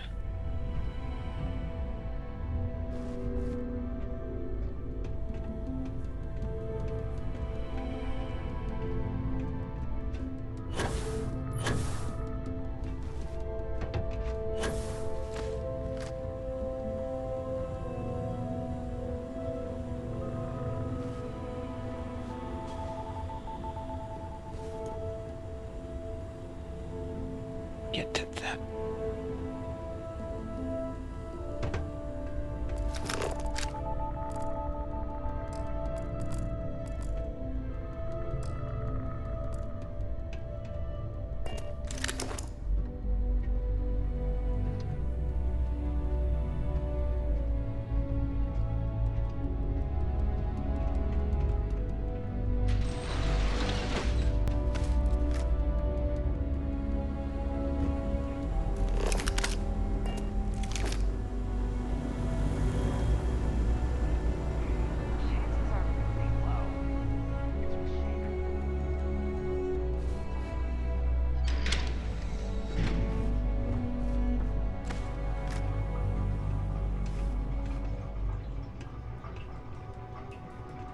Nothing there.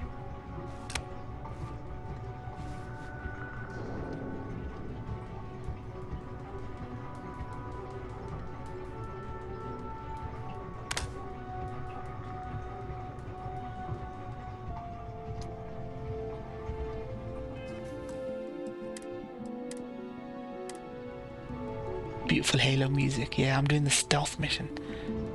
Infiltrate Ryujin. Oh, piss off, man. This is so... Eat what you want. Two of my closest friends are vegan, but I can't pretend to not eat animal-based products. I mean, we don't eat what we want, but within reason we eat what we want. As long as it's halal, we eat it. The only thing we're forbidden is pork. That's it. Be advised that hostiles may be in the area. I am investigating. Anyone else hear that? Suspect is on me.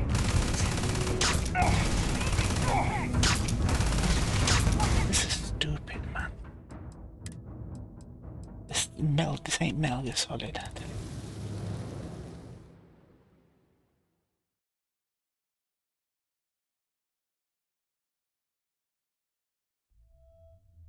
You think it'd be easy to get to her Ulara's office through the vents?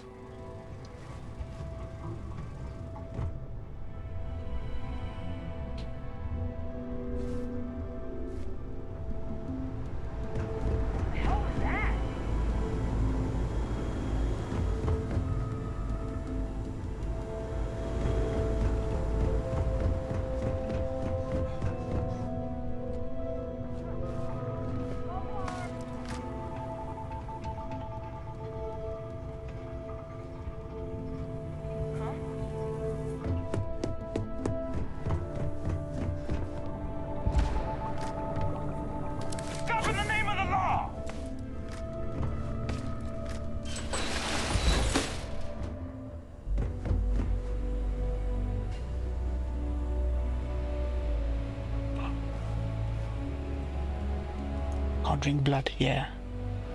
Can't eat roadkill like these hillbillies. It's not that simple with religious families. Cess can't bring home a bacon sandwich and eat it in front of his family and not expect him to be slapped even though he's a full-on adult. And peeps are on some mad shit. Yeah, they let the little things lapse, and when they let the little things lapse, the big things lapse. That's the problem. Stop running if you know what's good for you! You don't belong here. Nah. How is he getting me through the vents, guys? This is bullshit. Yeah, that's Cess's fault though.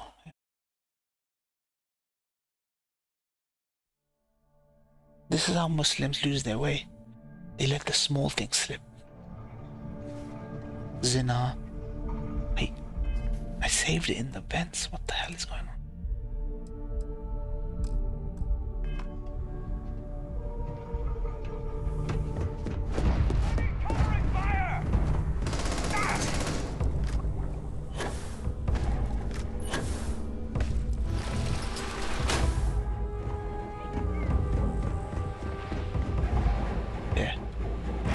Hidden. They can't get me through the vents.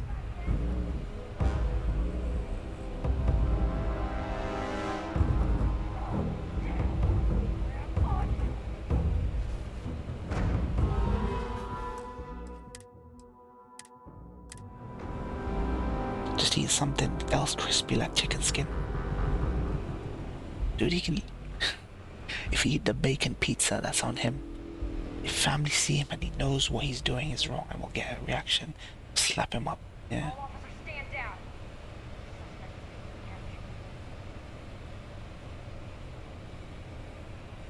Yeah, but why are they talking to me like they're standing in front of me?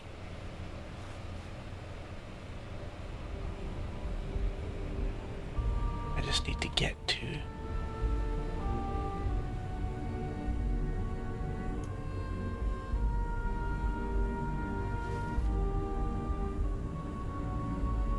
Get one floor up.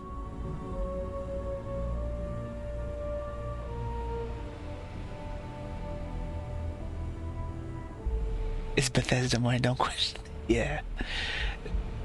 Their stealth mechanics don't really work the way they're supposed to. I like this mission, but they don't have a good stealth mechanism.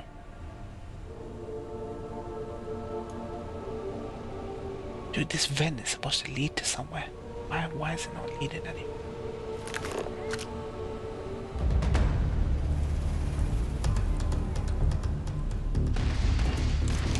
Dude, what the fuck? Dude, any stealth game you invent, you're stealthy. This is bullshit. Where's my stuff? What's that again?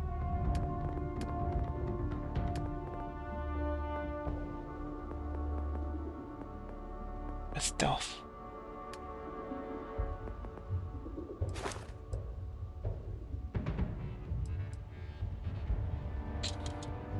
Oh, for goodness sake.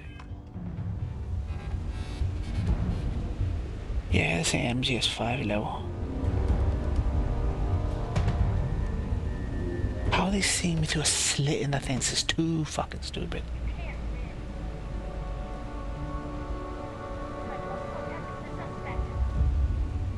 How am I supposed to get to my marker? There's no local map. Here's the problem, MCAS. When you're inside a building, there are no fucking maps. You just have a dot to follow. Now I'm going around in a maze. These vents. As soon as I get close to it, you realize there's one floor above. Then I go through the vents, go up. Then I realize, oh, she's down. It's this design, man. Gotta love your parents while they're still here, yep. We're teachers. Where am I supposed to be going? Hopping from roof to roof? I get across.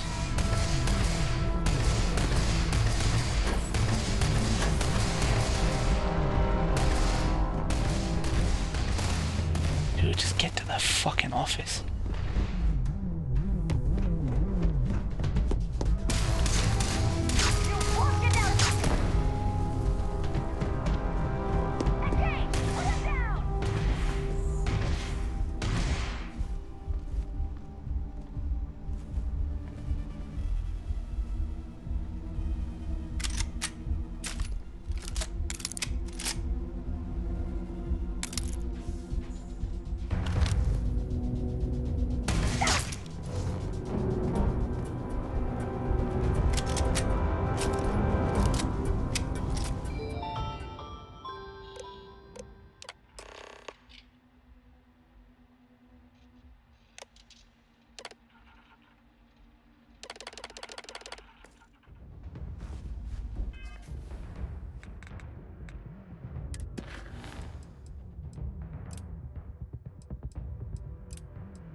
Can't fast travel during combat, okay.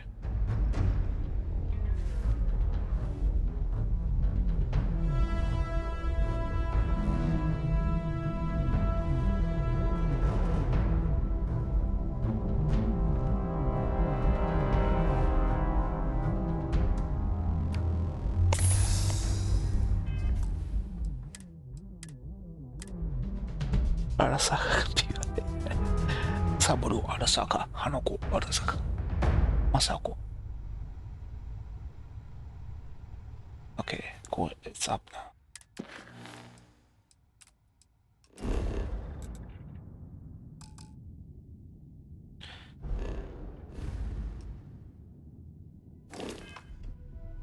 Wait for caution to go.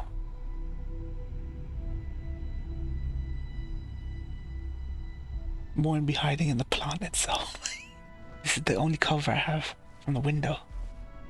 The window there. Get the hell out of here.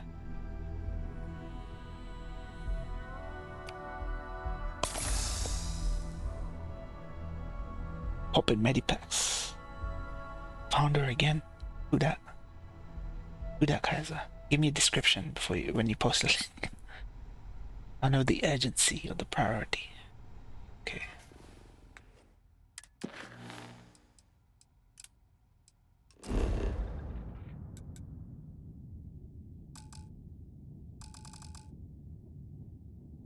Enemies are nearby. Oh, for fuck's sake. What do I do? I'm sure there's a quick way out of this building.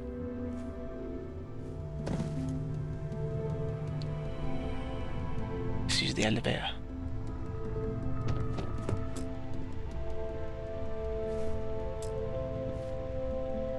Alright, let me see if I've got a drug that can help me with this.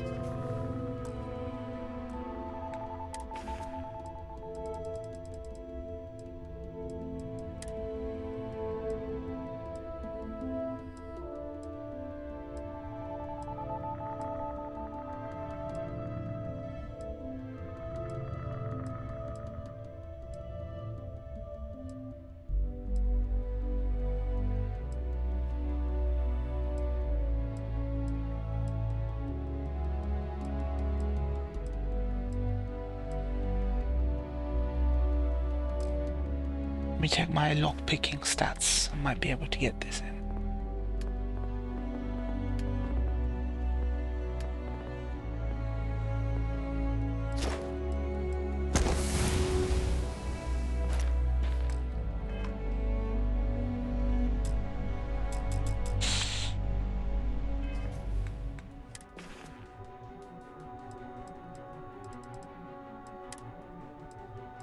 Do I have anything that can raise my stats temporarily? Nope, nothing like that. Well, how do I get the vents?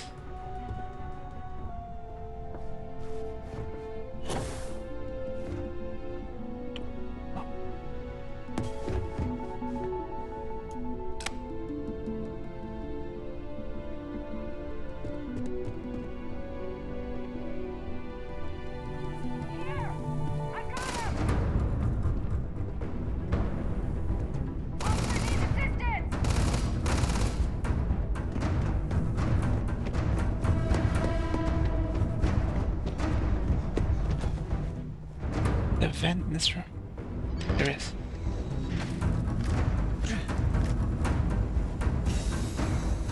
Good.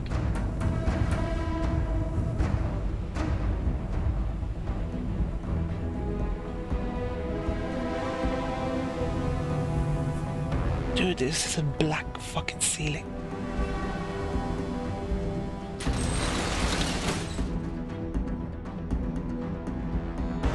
Dude, that would have been so easy to get into that office. Let me see where I come out. Let me see where I come out. Who the hell's WhatsApping me now?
Lazy devs. Oh my days. Could I have made it up here beforehand? Holy shit, you have to get to the top. I could have actually got in. Interesting.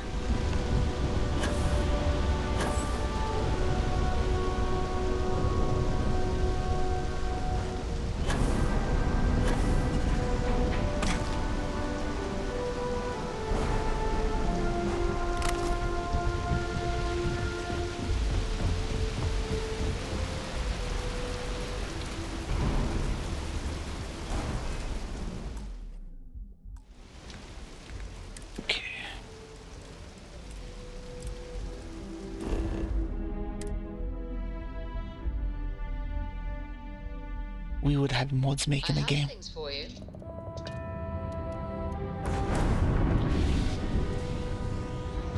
Making, finishing, adding DLC. Lazy devs for not appreciating the product launched. Nice to see you.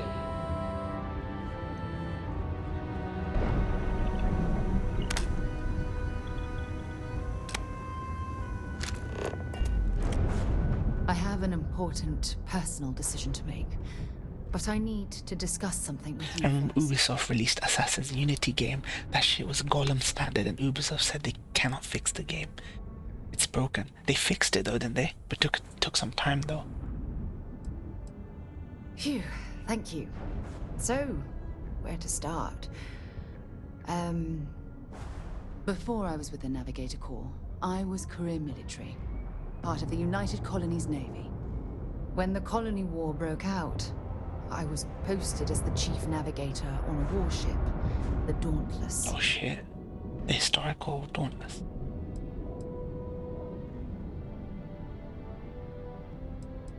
Well, the position didn't last long. But it still has bugs from day one, that's true. We were fighting over a world in I remember, yeah. This game was very light on bugs. Worst fighting I'd ever seen. I haven't come across a very traditional bug yet. It's got some jank. Weird like head turns and phasing through people, but it hasn't got as many as our BGS games.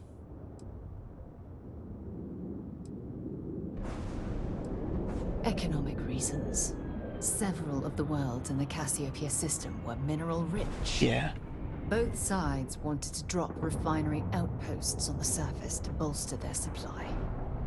They spent the issue is they spent so much time on fixing the bugs. Little basic things like area maps should have been in. It's the basic simple things. No, this is important. I need to tell you this. The ship was barely intact. The captain and first mate died the previous day, which put me in command. A shrewd captain would have called for the crew to abandon ship, but I was so angry. It is what it is. I wanted to stay. It is what it is. It doesn't get the game a 10 though. It's like F-16, not a 10.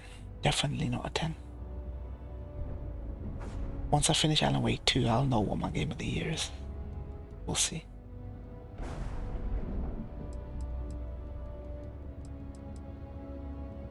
I believe you. But you haven't heard the worst of this. We fought for hours, but the damage was fatal. I gave the order to abandon ship and the crew piled into the escape shuttle. As the shuttle launched, I could see it was damaged. I heard screams before the radio cut. The last thing I saw, they were spiraling helplessly towards the planet's surface. There was nothing I could do.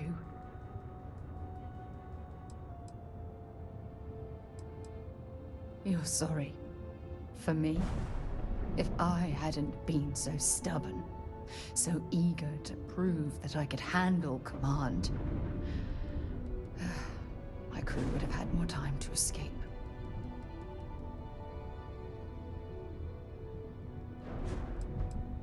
Try telling that to their loved ones. When the dust settled, the United Colonies... Why is she crying about it now, though? Can you believe She's had plenty of time to like move past it. I never even had a chance to find the shuttle wreckage and give my crew a proper burial. But we gotta find that shuttle wreckage.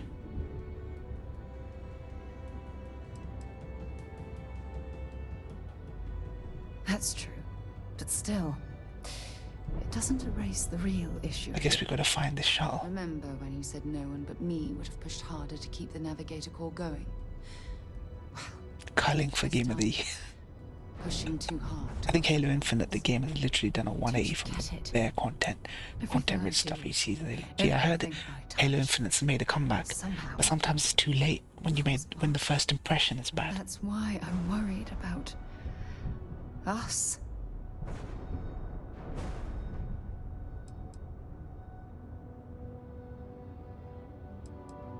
After everything you've heard, all my stories, you still have faith. No one's ever cared about me this much. Not even Aja. Here we go.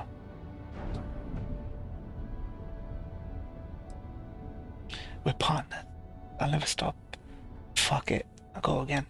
You know, I spent a lot of time thinking about... Sadly, we ain't gonna get another Halo game for another 3 to 5. It needs a reboot, MCAS. Become close. It needs a reboot. I practiced what I was going to say when the moment was right, and now that it's here, my mind's gone blank. Cortana and Chief have run their course. This universe needs more than 2 characters. Someone that are interesting. Give themselves to Think about it, MCAS. Entirely. This is a whole universe. A whole universe of rich storytelling, lore, MCAS. There's only 2 interesting characters. Maybe 3. But right now, I have too much baggage. Too much on my mind. I hope you'll... Why do we have to obsess over these same 2 characters? That's why I like ODST. ODST focused on the grunts. Nathan Fillion's character and shit like that. You have a giant universe and you're just still obsessed with 2 characters, one of whom is just a faceless.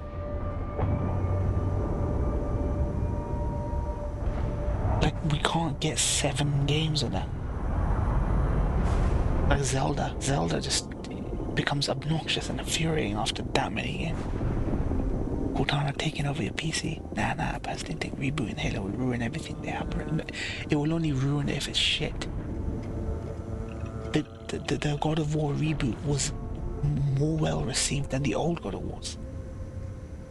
God of War was never a must-have game on backplate. When they rebooted it, they made it amazing.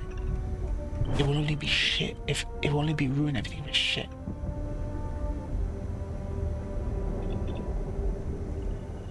Welcome back. Everything else has had a reboot to success, from medium to high success.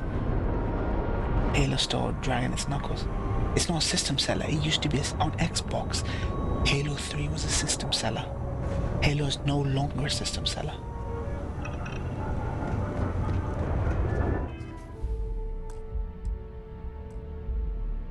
They have to rely on Starfields now. Sales.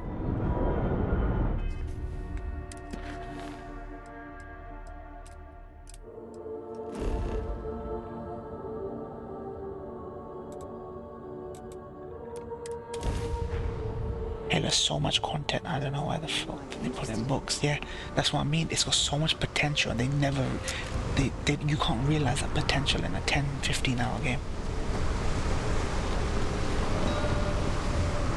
The multiplayer is fine. Don't worry about the multiplayer. If you're gonna do a single player, make a proper video game, not a story version of the multiplayer. Have good set pieces, have proper cutscenes, visual, facial acting, choice and consequence, visiting planets, have it like Mass Effect. Mass Effect shows you how Halo could be, but they don't do it. They make Halo Wars for fuck's sake, so why can't we have a Halo reboot? Like Mass Effect. RPG, shooter RPG, Halo. Oh, come on. Seriously? You can have all the Titanfall mechanics, everything.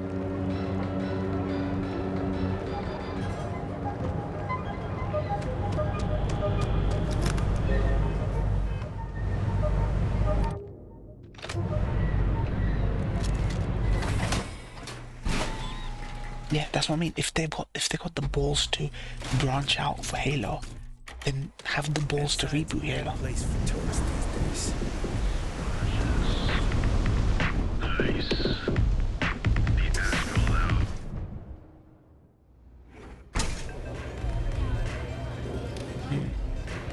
Yeah, the first trilogy. Maybe Reach and ODST, great. This under 343 is just not interesting. You see how suddenly went. People didn't care after 343 took over. Nothing like a velocity after a rough shift at Xeno. Makes you forget how bad. Oh man, they reused this guy.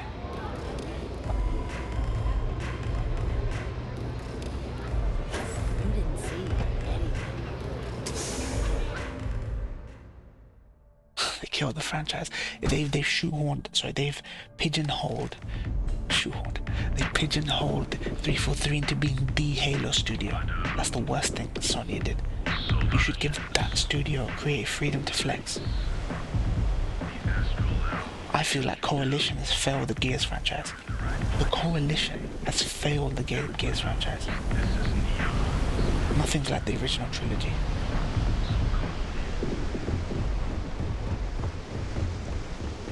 Where is the...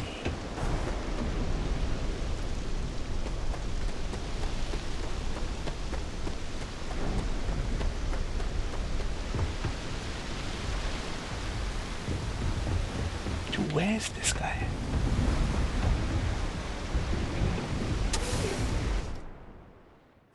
Microsoft Studios ruining them. I mean, Halo was never theirs. They bought it, didn't they? They bought it from Bungie before they left. How can a community post editor become franchise lead, for fuck's sake? Absolute filth. Gears 5 has semi-open world elements, which I hope the next Gears, yeah. I'll never leave Neon. For someone in my business, there's no better place. So, you made it. Guess Ryujin's security really is slipping. Just brimming with confidence, aren't you? But I've seen your work in the trade tower. Bungie was an MS studio. Credit. They separated and became their own studio, then later bought the IP. Okay. And let's give the data a look. All of that money at their disposal and a cutting-edge megacorp like Ryujin can't prevent a hacker from leeching their data. Unbelievable.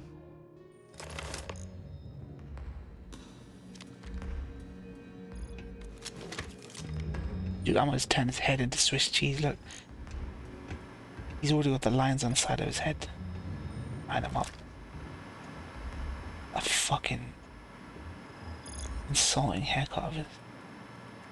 The program I gave you to run on Ularu's computer basically opens an all-access backdoor for me. I can see everything and anything, so let's take a look. Ularu has some impressive encryption on her files. Not that I can't crack it, of course.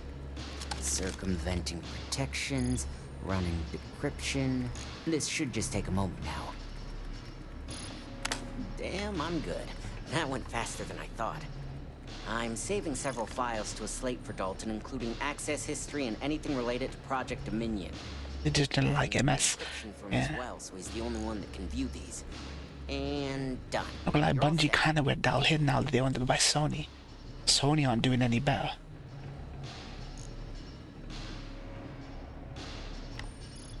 Bungie's the reason Halo Factions has been semi-cancelled. I've got the new encrypted slate. Let me tell you, it looks like fun times ahead for Ryujin. Technically, I'm not supposed to look, but it's kind of hard to not see what's going on while running all my software. You do that. Here's the slate.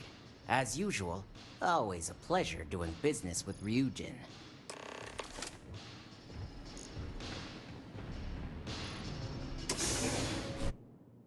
The original Bungie people are gone, spread over the industry, yeah. Who's the guy that left recently? Staten. Joseph Staten, right? Joseph Staten. Big Halo guy, right?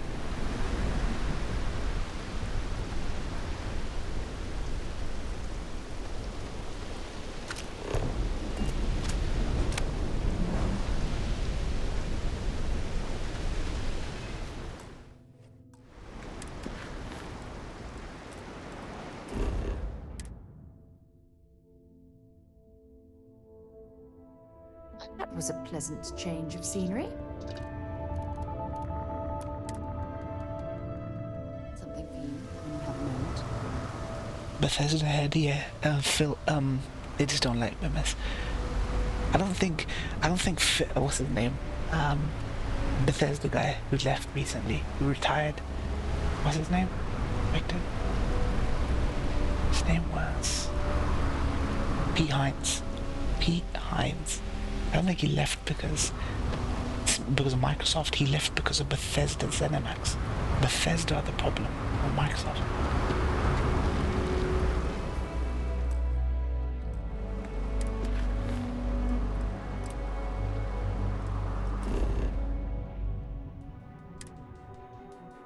He was the lead for Destiny 1 story, right? It was a more linear style. 1 year before they released the game, they fired him, they rehashed the story, cut shit, and we got the Destiny when it was released.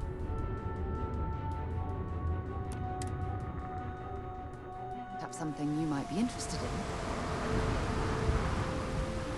in. Yeah, he was the guy. Yep.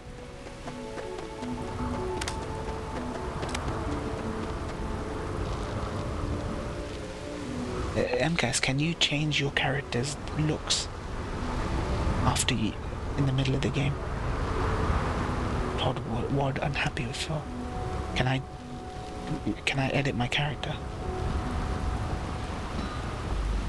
Just slightly.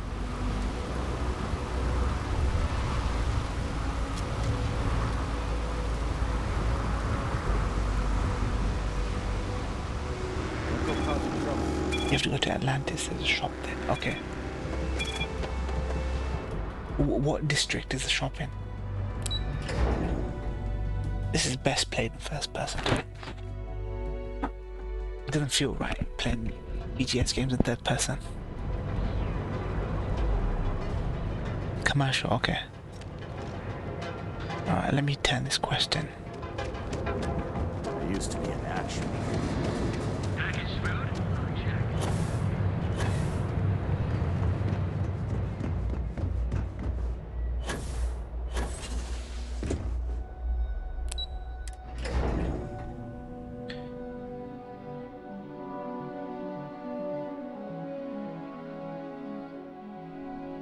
Joe State and the Donnie here. Even BioWare, all the big guys have left. Keep out of my way and I'll keep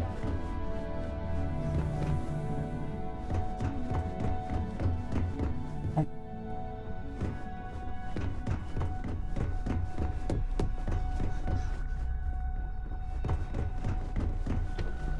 You have the files. Well, I assume success is in order. I had a few reports, but at least nothing that set off any red flags.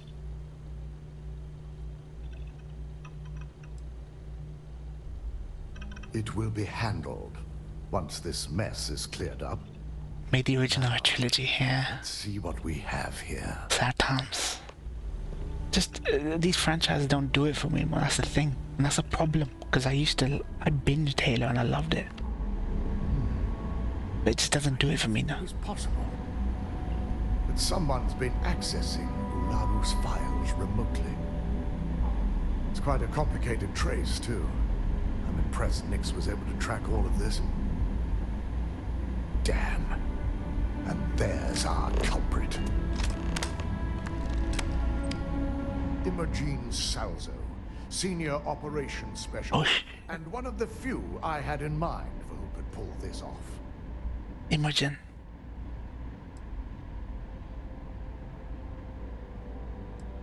Well, she has the means and access. I got a bump off Imogen. Imogen? She doesn't seem the type. I don't know what the reason is for Staten leaving. He was cut from 343 Halo project and has lost a great talent. He going to work for Netflix Gaming and make a new IP. I've yet to Netflix need to bust out with an amazing game. To her office and escort her here. We have to make sure she doesn't try anything before I have a chance to speak with her.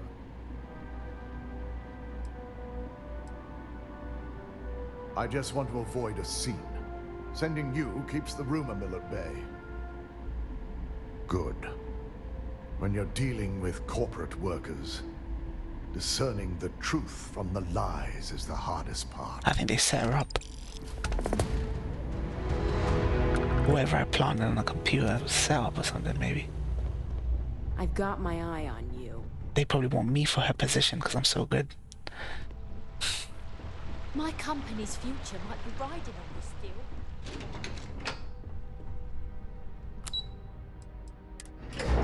That shows Stanislau wanted to make games and lead, then maybe MS didn't want that. Who knows, or told him to go back to MS publishing department and said, nah, I'm out and join Netflix. Yeah. These people want to make games. Sometimes they get promoted to positions where they can't make games, even though they're paid a lot, so I doubt Netflix are paying them more than Microsoft. But he at least gets to be creative. Creative people want to be creative. Let me guess. Looking for Imogene? Try not to harass my techs too much. They have work to do. I'm sure you can tell by now. She isn't here, which is a shame since I have several documents I need her to sign off on. Main game similar play best full control, yeah. Work.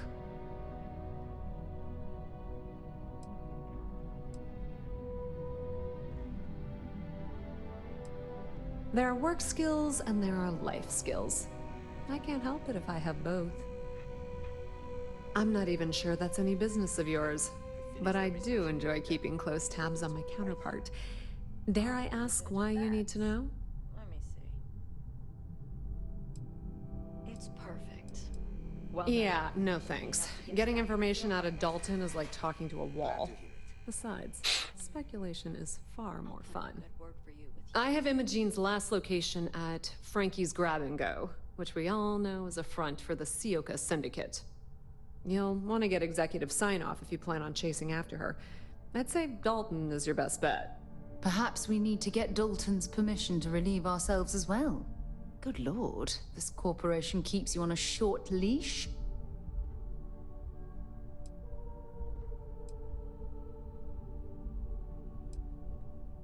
Is there an echo in the room? Yeah, Frankie's is a front. Crap convenience store on the outside, high-tech hideout on the inside. Of course, the only people that really know that are Ryujin Bayu and the Syndicate itself. Good. I'd hate to see what sort of drama might get stirred up if you went around him. Or maybe I'd love it. What was that link kind of let me ask him what it was? Hold on. Word of advice. If you're planning on foregoing authorization and just tiptoeing your way to Imogene, completely forgot to see him. The door. Why am I back home instead of I'm British? Good luck finding Imogene. Oh, and if you do catch up with her, be sure to let her know I had everything to do with it. My own dad didn't come to my wedding. Okay, it's Bengali. There we go. Some family feud. Dude, Bengali women are off the reservation. They are mad. They are mental. You gotta keep them in check. They are mental. Yeah, I'll do it now. I'm about to end the stream. Wait a second, what's going on here? We'll go to Dalton. She want a traditional Bangla man's. Oh, I see.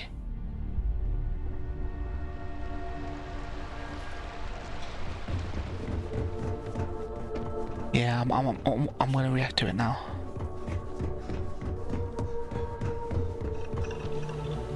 No Imogene, I see.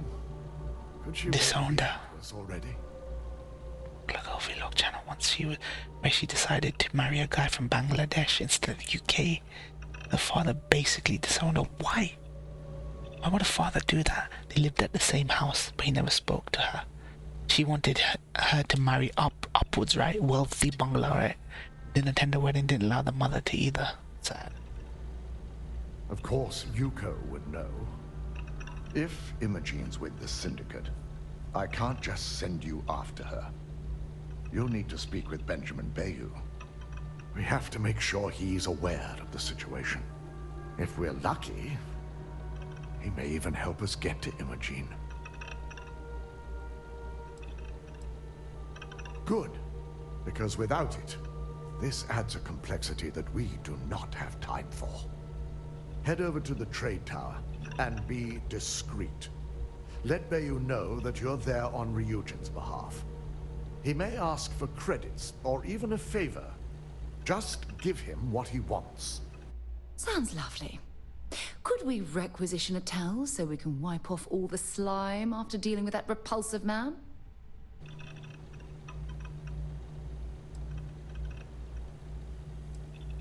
It shouldn't be for anything unfamiliar. Bayu is a business. Okay. Any favor he may request wouldn't be far off from the assignments you've already completed. Okay, the first link is the original, right? Let me just see how long these are.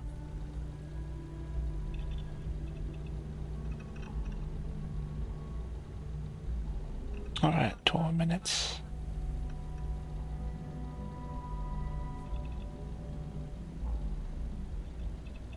The sooner, the better.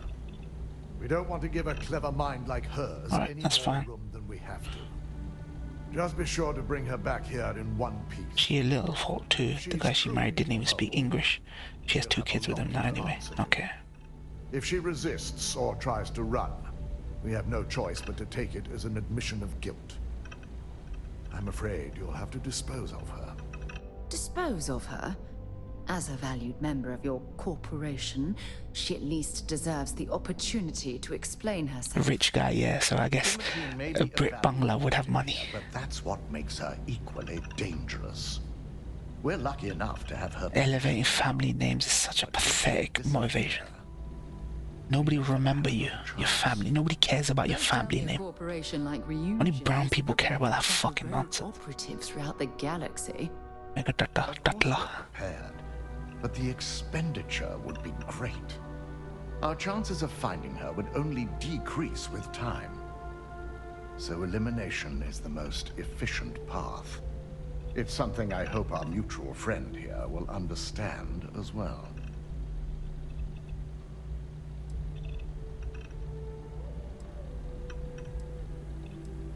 I'm glad you're willing to give Imogene a chance to speak for herself. She deserves that much, at least. The risk of Imogene continuing to operate as a traitor is too high. If we don't dispose of either that or Rothschild. She could cause a great deal of harm to this company. Yeah. The Rothschilds are obsessed with their family name. Consequences of betraying Ryujin, which makes her dangerous. Damn, Imogene, man. If the situation does take a turn for the worst, I only ask that you perform a thorough search for any evidence she may have in her possession. I'm gonna have to persuade her. I trust you won't let your past relationship cloud your judgment. Talk to Benjamin. Find Imogen in the second. If I talk to Benjamin, she may end up dead. My opinion. Alright guys, I'm gonna end it here. I'm gonna end it here and watch the video.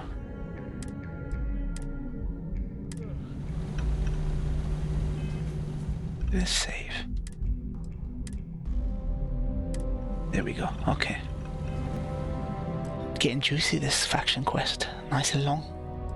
Save everyone. I mean, there's only one person to save, Imogene.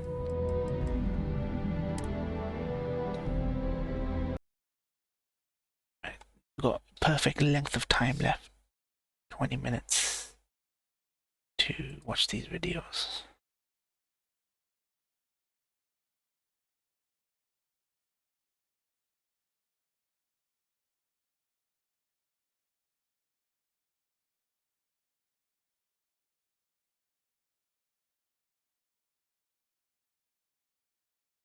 Okay.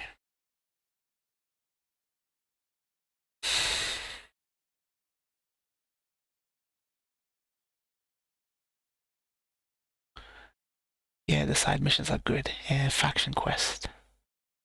Let's bring up what's she saying? What's she saying?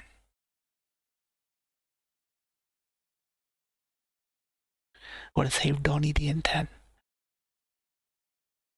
Can't wait till they reveal it at the end. Donnie, I meet the Donnies, the prequel to the Donnie saga.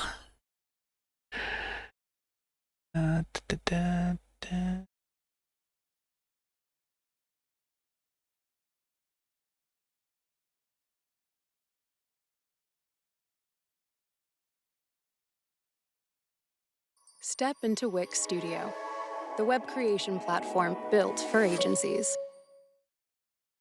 Head & Shoulders is launching something huge. The bare minimum. Anti-dandruff shampoo made with minimal ingredients, no sulfates. Hi guys, and welcome back to my channel. It's been a really long time since I've actually sat down and made a film for you guys, but I've been super busy with work and other things that I haven't been able to film.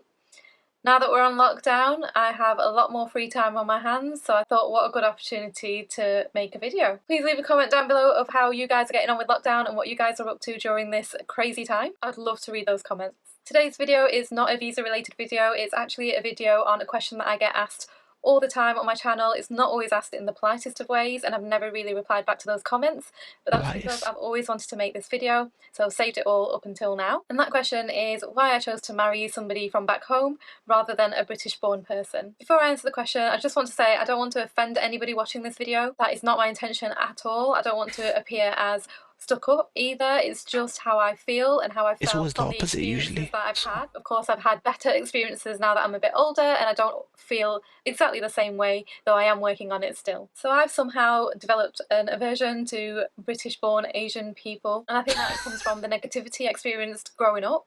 The first negative experience I had was in primary school. The school I went to didn't really have much of a mixed culture. It was mainly Pakistani people or English people, and I, of course, gravitated more towards the Pakistani people because, you know, they look like me, we had the same culture, and because I was the only Bengali person in my year group, they didn't feel the same way. I was different. So I instead decided to hang around with the English group of friends, and we got on really well.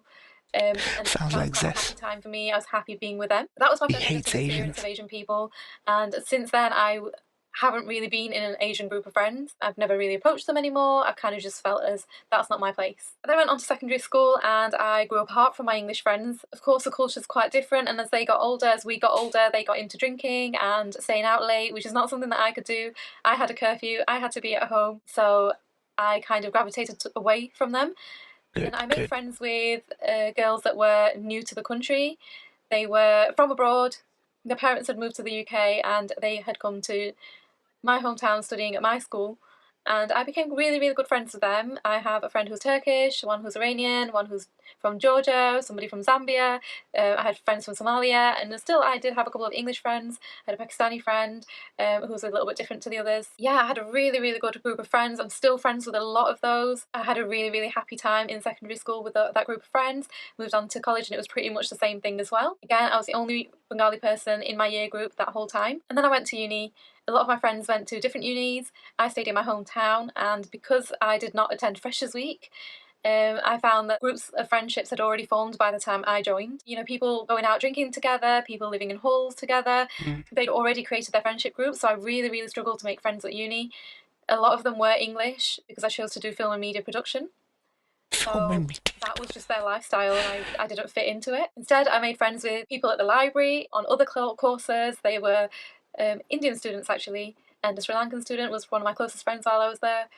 And I got on really well with them, and they were really surprised at why I would even talk to them, which I didn't understand. And they told me that they found British born Asian people kind of saw themselves above everybody else, everyone that was born back home. Something that I have never felt She's before. British born Asian though. Who am I to say that? When they say British born Asian, you were born back home, like, she is one. They are one. So it never made sense to me. But they told me that that's how they felt. That's how they felt they were being treated. And after they mentioned it, I did see it.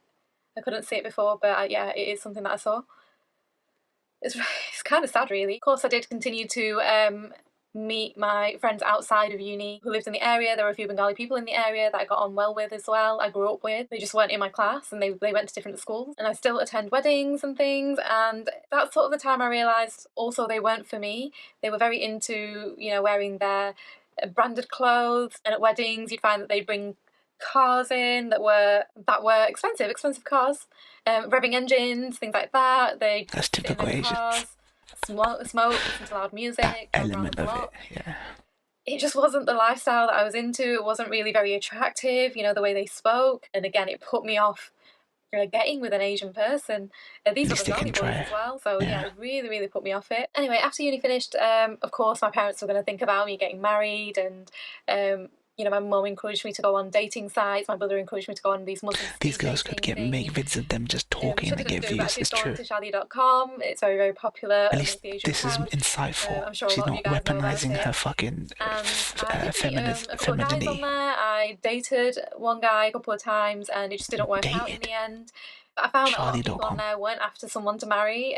Some people on there were just there to have fun, which wasn't what I was on there for. And again, it kind of just put me off it, and I came away from it. My parents then did introduce me to a couple of guys who came to the house, but I just didn't want to know. It worried me so much, and I know they were doing their best to try and find me somebody who could, afford to look after me, somebody with a good job, but that wasn't completely what I was looking for. Yes, it'd be nice to have somebody with a good job who can look after me financially, but I did want somebody who would look after me more emotionally, somebody who would thought the same way, more of a friendship. I wanted it all to happen naturally rather than being put with someone. I was open to meeting these guys and getting to know them for about a year or so, but when we met, we weren't compatible, so kind of left it. And then when my husband asked me to marry him,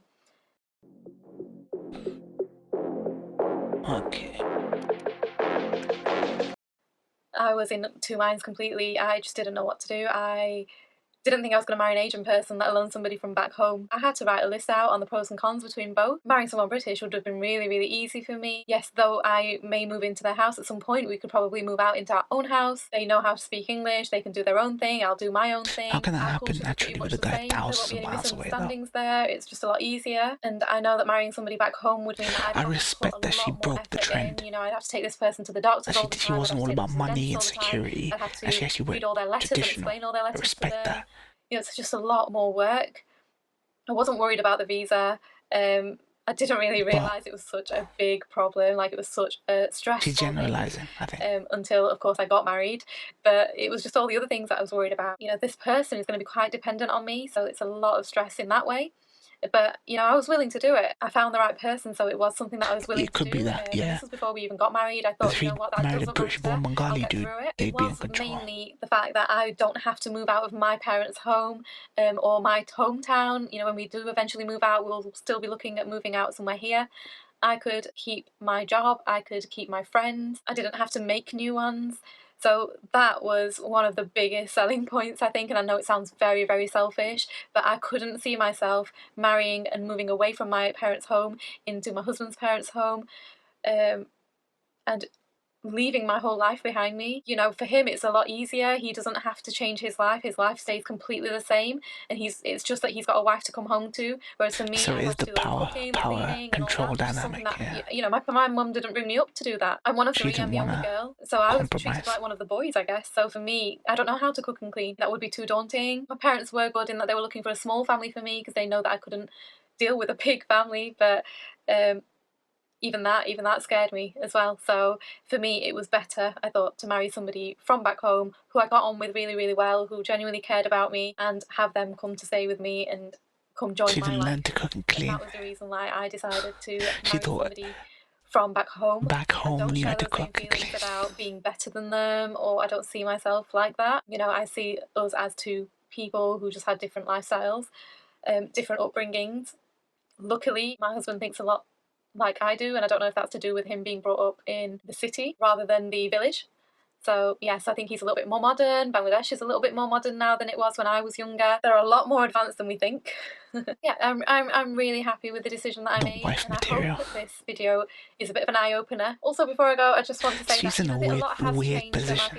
It's not easy. I can't blanket say I just think it was the experiences that she's I had like one of them women that you just avoid to marry. You are British-born Asian people, and you're absolutely amazing. She's not traditional either. Really, really well with you guys. I think she would probably represents the average for treatments. Asian woman today. And the closest thing the girls are lovely. I get on so well with them. A lot of them request to be with me, to have their treatments with me.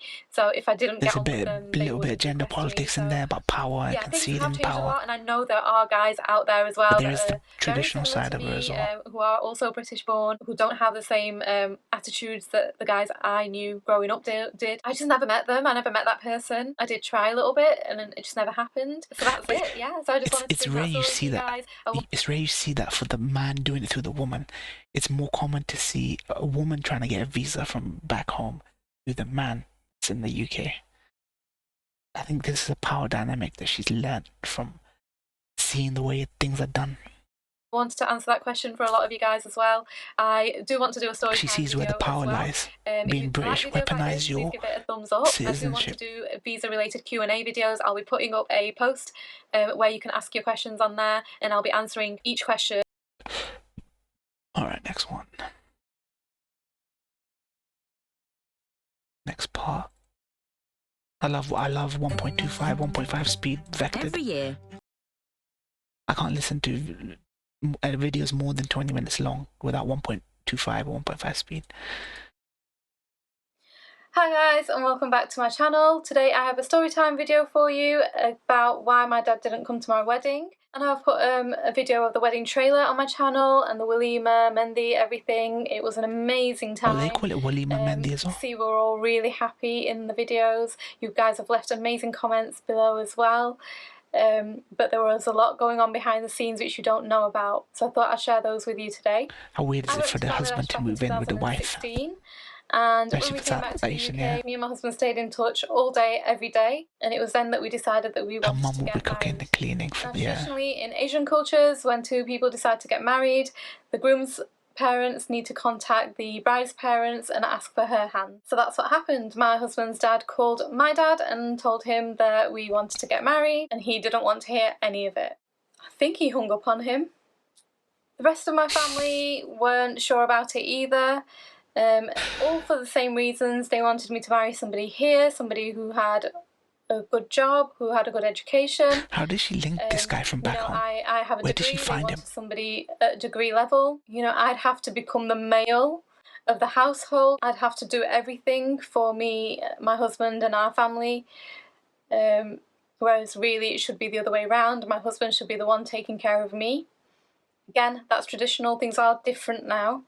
But that's just the way they were looking at it. You know, you've got to remember my parents are from the older generation. They haven't modernised as much as you would expect. They're still kind of stuck in their ways. Especially I think in Asian culture we are still a little bit backwards and we're slowly coming round.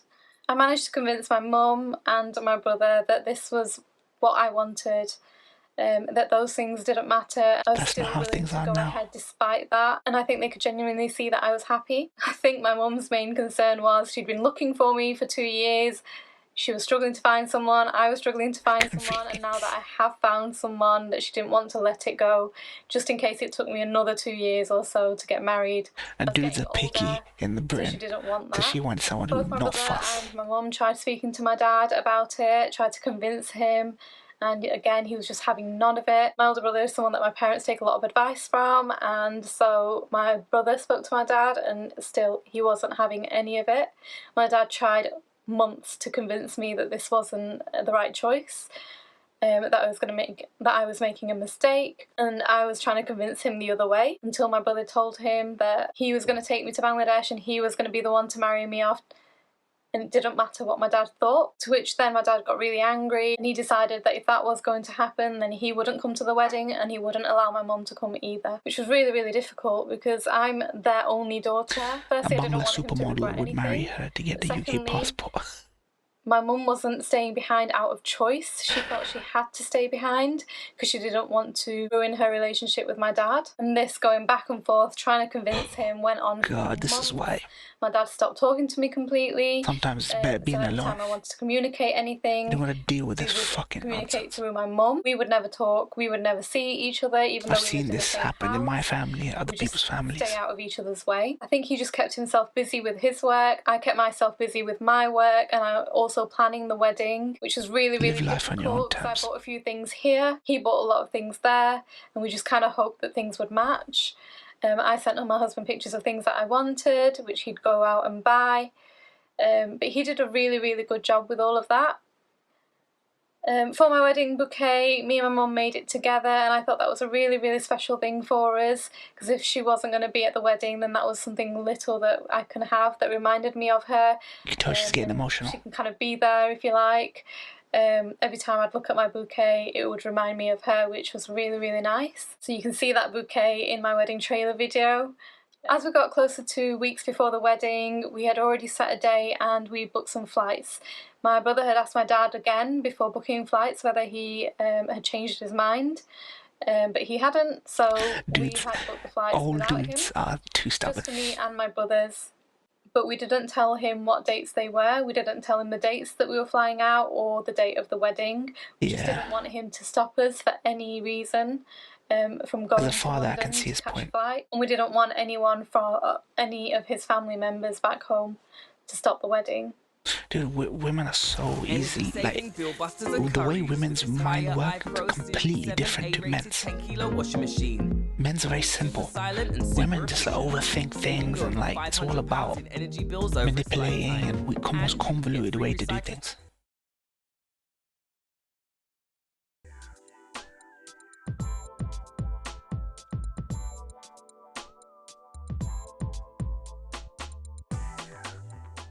So the idea was that when my dad went to work, me and my younger brother would leave the house with our suitcases, get on the train to London. Didn't she say her husband wasn't from the village? He was from the city. He was from Bangladesh city. He wasn't a village man, she said. I mean, where's her husband on these videos? Why doesn't her husband appear on these videos, speak for himself? With my brother for a couple of days, and everyone then have to make speculation. We would pack everything that we had in London. So my wedding dress that I bought went straight to his house. I bought my wedding dress in London. Okay. My Walima dress also in London. And then everything else, like my bouquet, my outfits, my toiletries, everything like that went with me. A lot of other things for the wedding went a week earlier with my brother who'd come to visit. So he took them without my dad's knowledge. And then me and my younger brother had small suitcases to take with us on the train, so things didn't look too suspicious, and it just looked like we were going to stay with my brother. Of course, on the day we said bye to my mum. She wasn't coming to the wedding, so left her at home, and she was going to greet my dad when he got back home. We'd got on the train and we went down to London, and when we got there, my brother called my dad and told him that this was it, that we were staying with him for a couple of nights, and then we were going to fly out to Bangladesh for the wedding. He asked him again if he wanted to come with my mum, and again he said no. He asked him if he would just send my mum on her own, and again he said no. So that was it. I was going to get on the flight with my brothers and they were going to marry me off without my parents there. We got on the flight and the brothers were there. Arrived in Bangladesh. Male family member to send you off. By my husband and my aunt, and as soon as we saw my aunt, she was like, "Oh, it's amazing that your mum's able to come." Oh, man. And I was like, what? What do you mean? And she's like, don't you know? Bengali chicks are off the reservation. Trust me. My brother knows. He had a lot of Bengali girl mates back in the day. Of course, she didn't realise our phones were off with us being in flight. He used to come home and tell me they're fucked. She was the one to break us the news. I was so happy with that news. They're all fucked in the head. The thought of my mum missing out on her daughter's wedding was just horrible. They're rebellious as fuck. I can't imagine what she was thinking, what was going through her mind. There are Pakistani girls who are rebellious, but they're not this rebellious. To let her come. Bengali chicks are rebellious as fuck. It was very unfair for him not to let her come. They would always make stupid. One of his Bengali girl mates, not girlfriend, mates. So she was on the next flight. Got into a relationship with a dude in prison. Obsessed with this guy who was stuck in jail. She didn't know them before. It was a dude in jail that they knew. And he would just say sweet things in letters and this, that, and the other. I think he was some other. He was an Asian or something. They are off the reservation. These chicks. She was going to arrive that morning.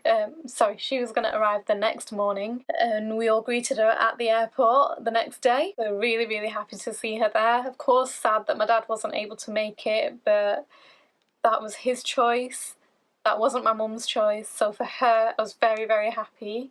He did have one condition for her though, that he would book her flight but she would make her own way there. Knowing that really, really worried us. We were so worried about whether she was going to get on the right train to Heathrow. We were just so worried about how she was going to get to Heathrow, how she was going to get through customs, how she was going to cope on a flight for so long on her own. Yeah, it was really, really scary. My aunt told me that the way we were worried about her coming My mum had told her that she was so worried about us going through the same journey. So yes, that was really funny. But she made it. She made it, and the next day we greeted her at the airport. And we had an amazing wedding. When I came back, I was worried that my dad wouldn't have me back. I didn't have anywhere else to stay. This was my home. So I was worried he could easily just say to me, well, you don't belong here anymore. So I was worried about that. When I got back, he didn't say anything to me. He was still not talking. I told him that I was here, you know, I said my salam, and he salamed back, but that was it. He wouldn't talk to me after that. Didn't ask me anything about how the wedding went. Dudes, nothing. And he wouldn't old school dads do that. They will not talk to their daughters. Like he didn't before the wedding, and we carried on with life like it was. When my husband came to the UK, I was again worried at how my dad was going to receive him. I went to pick him up at the airport. This happened. My mum said something like this. This is my mum's generation. When my mum said that she wanted to come to the UK and work by herself, right? Like, my granddad didn't speak to her for a long time. You know, he loved her, but he didn't speak to her for a long time. And when my mum had actually set up a life here, and letters would be written back and forth and stuff like that, and then it was like years later that her dad would say, I'm proud of you, I'm proud of what you've accomplished and what you've done. Dads will always be dads will always worry that the daughter's gonna mess up, but thankfully my mum wasn't like that. But my mum once told me a story about how my granddad, her dad, wouldn't speak to her for years after she moved to the UK, but my mum held it down. Well, you've seen the vlog. My dad wasn't there either. Yeah. But when we came back home, my husband came in, salamed him, he salamed him back, and he has been absolutely fine with my husband. He spoke to him from day one. 50s, no problem. 60s, yeah. The grudge was against me, not my husband. It was me that went against. But for me, however, he still wasn't speaking to me, and it wasn't until a few months later that I ended up in hospital that my dad actually started speaking to me. So it took him to see me in pain to speak to me. But since then, everything's been absolutely fine. We get on just like we used to before. And he helps us out a lot. He's helped us trying to find a house for us both to live in. A lot of my friends ask me if I'm angry about the way he's behaving, and I'm not angry because I can see it from his side. I was just upset about it. I didn't show it on the outside, but I think I was, because I grew a massive eczema patch and I never had eczema before that, so I think it was stress related. He just didn't know any better, and that's how I see it. Whether he regrets it, I don't know, but I can only imagine that he does. I would, because all that anger was for nothing really. It's not changed anything, you know, this wedding still happened, so there's no reason for him to still be angry. Because of him, my family members from my dad's side of the family didn't attend the wedding either.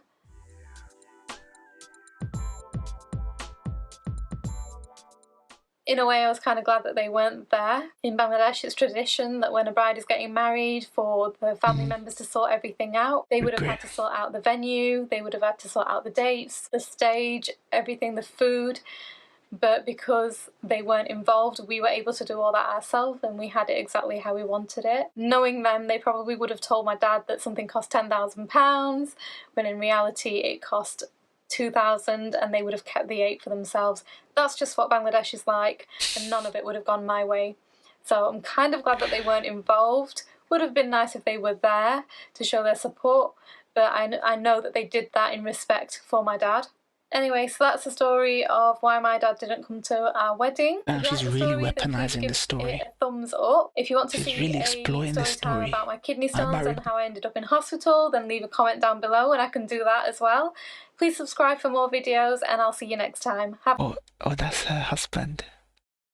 I can see it on the bottom right. That's her husband. Dude, imagine throwing AdSense money to a kidney stone story. Damn. Yep, she's got him wrapped around her finger.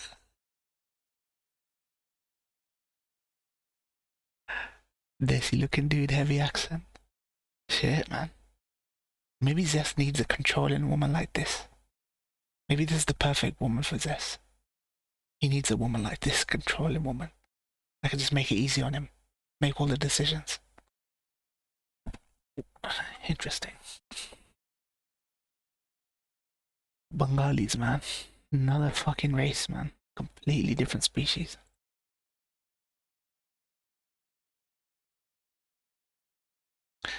I sent him the video. Oh, really?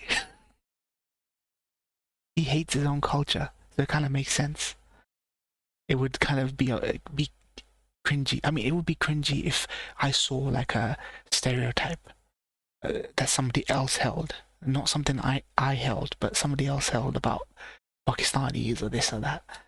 So maybe it's kind of, it comes across cringy to him. Or embarrassing, I don't know. But I know from my bro, all his Bengali girlmates were fucking mental. Not literally mental, but just mental. Their decision making was so impaired. It's unbelievable how impaired it was. They needed a strong husband or strong father figure to keep them in line, but they just went off reservation. Alright guys, Vected, Kaiser, thank you man. Whoever lurking, thank you for sticking around man. Take care, peace out.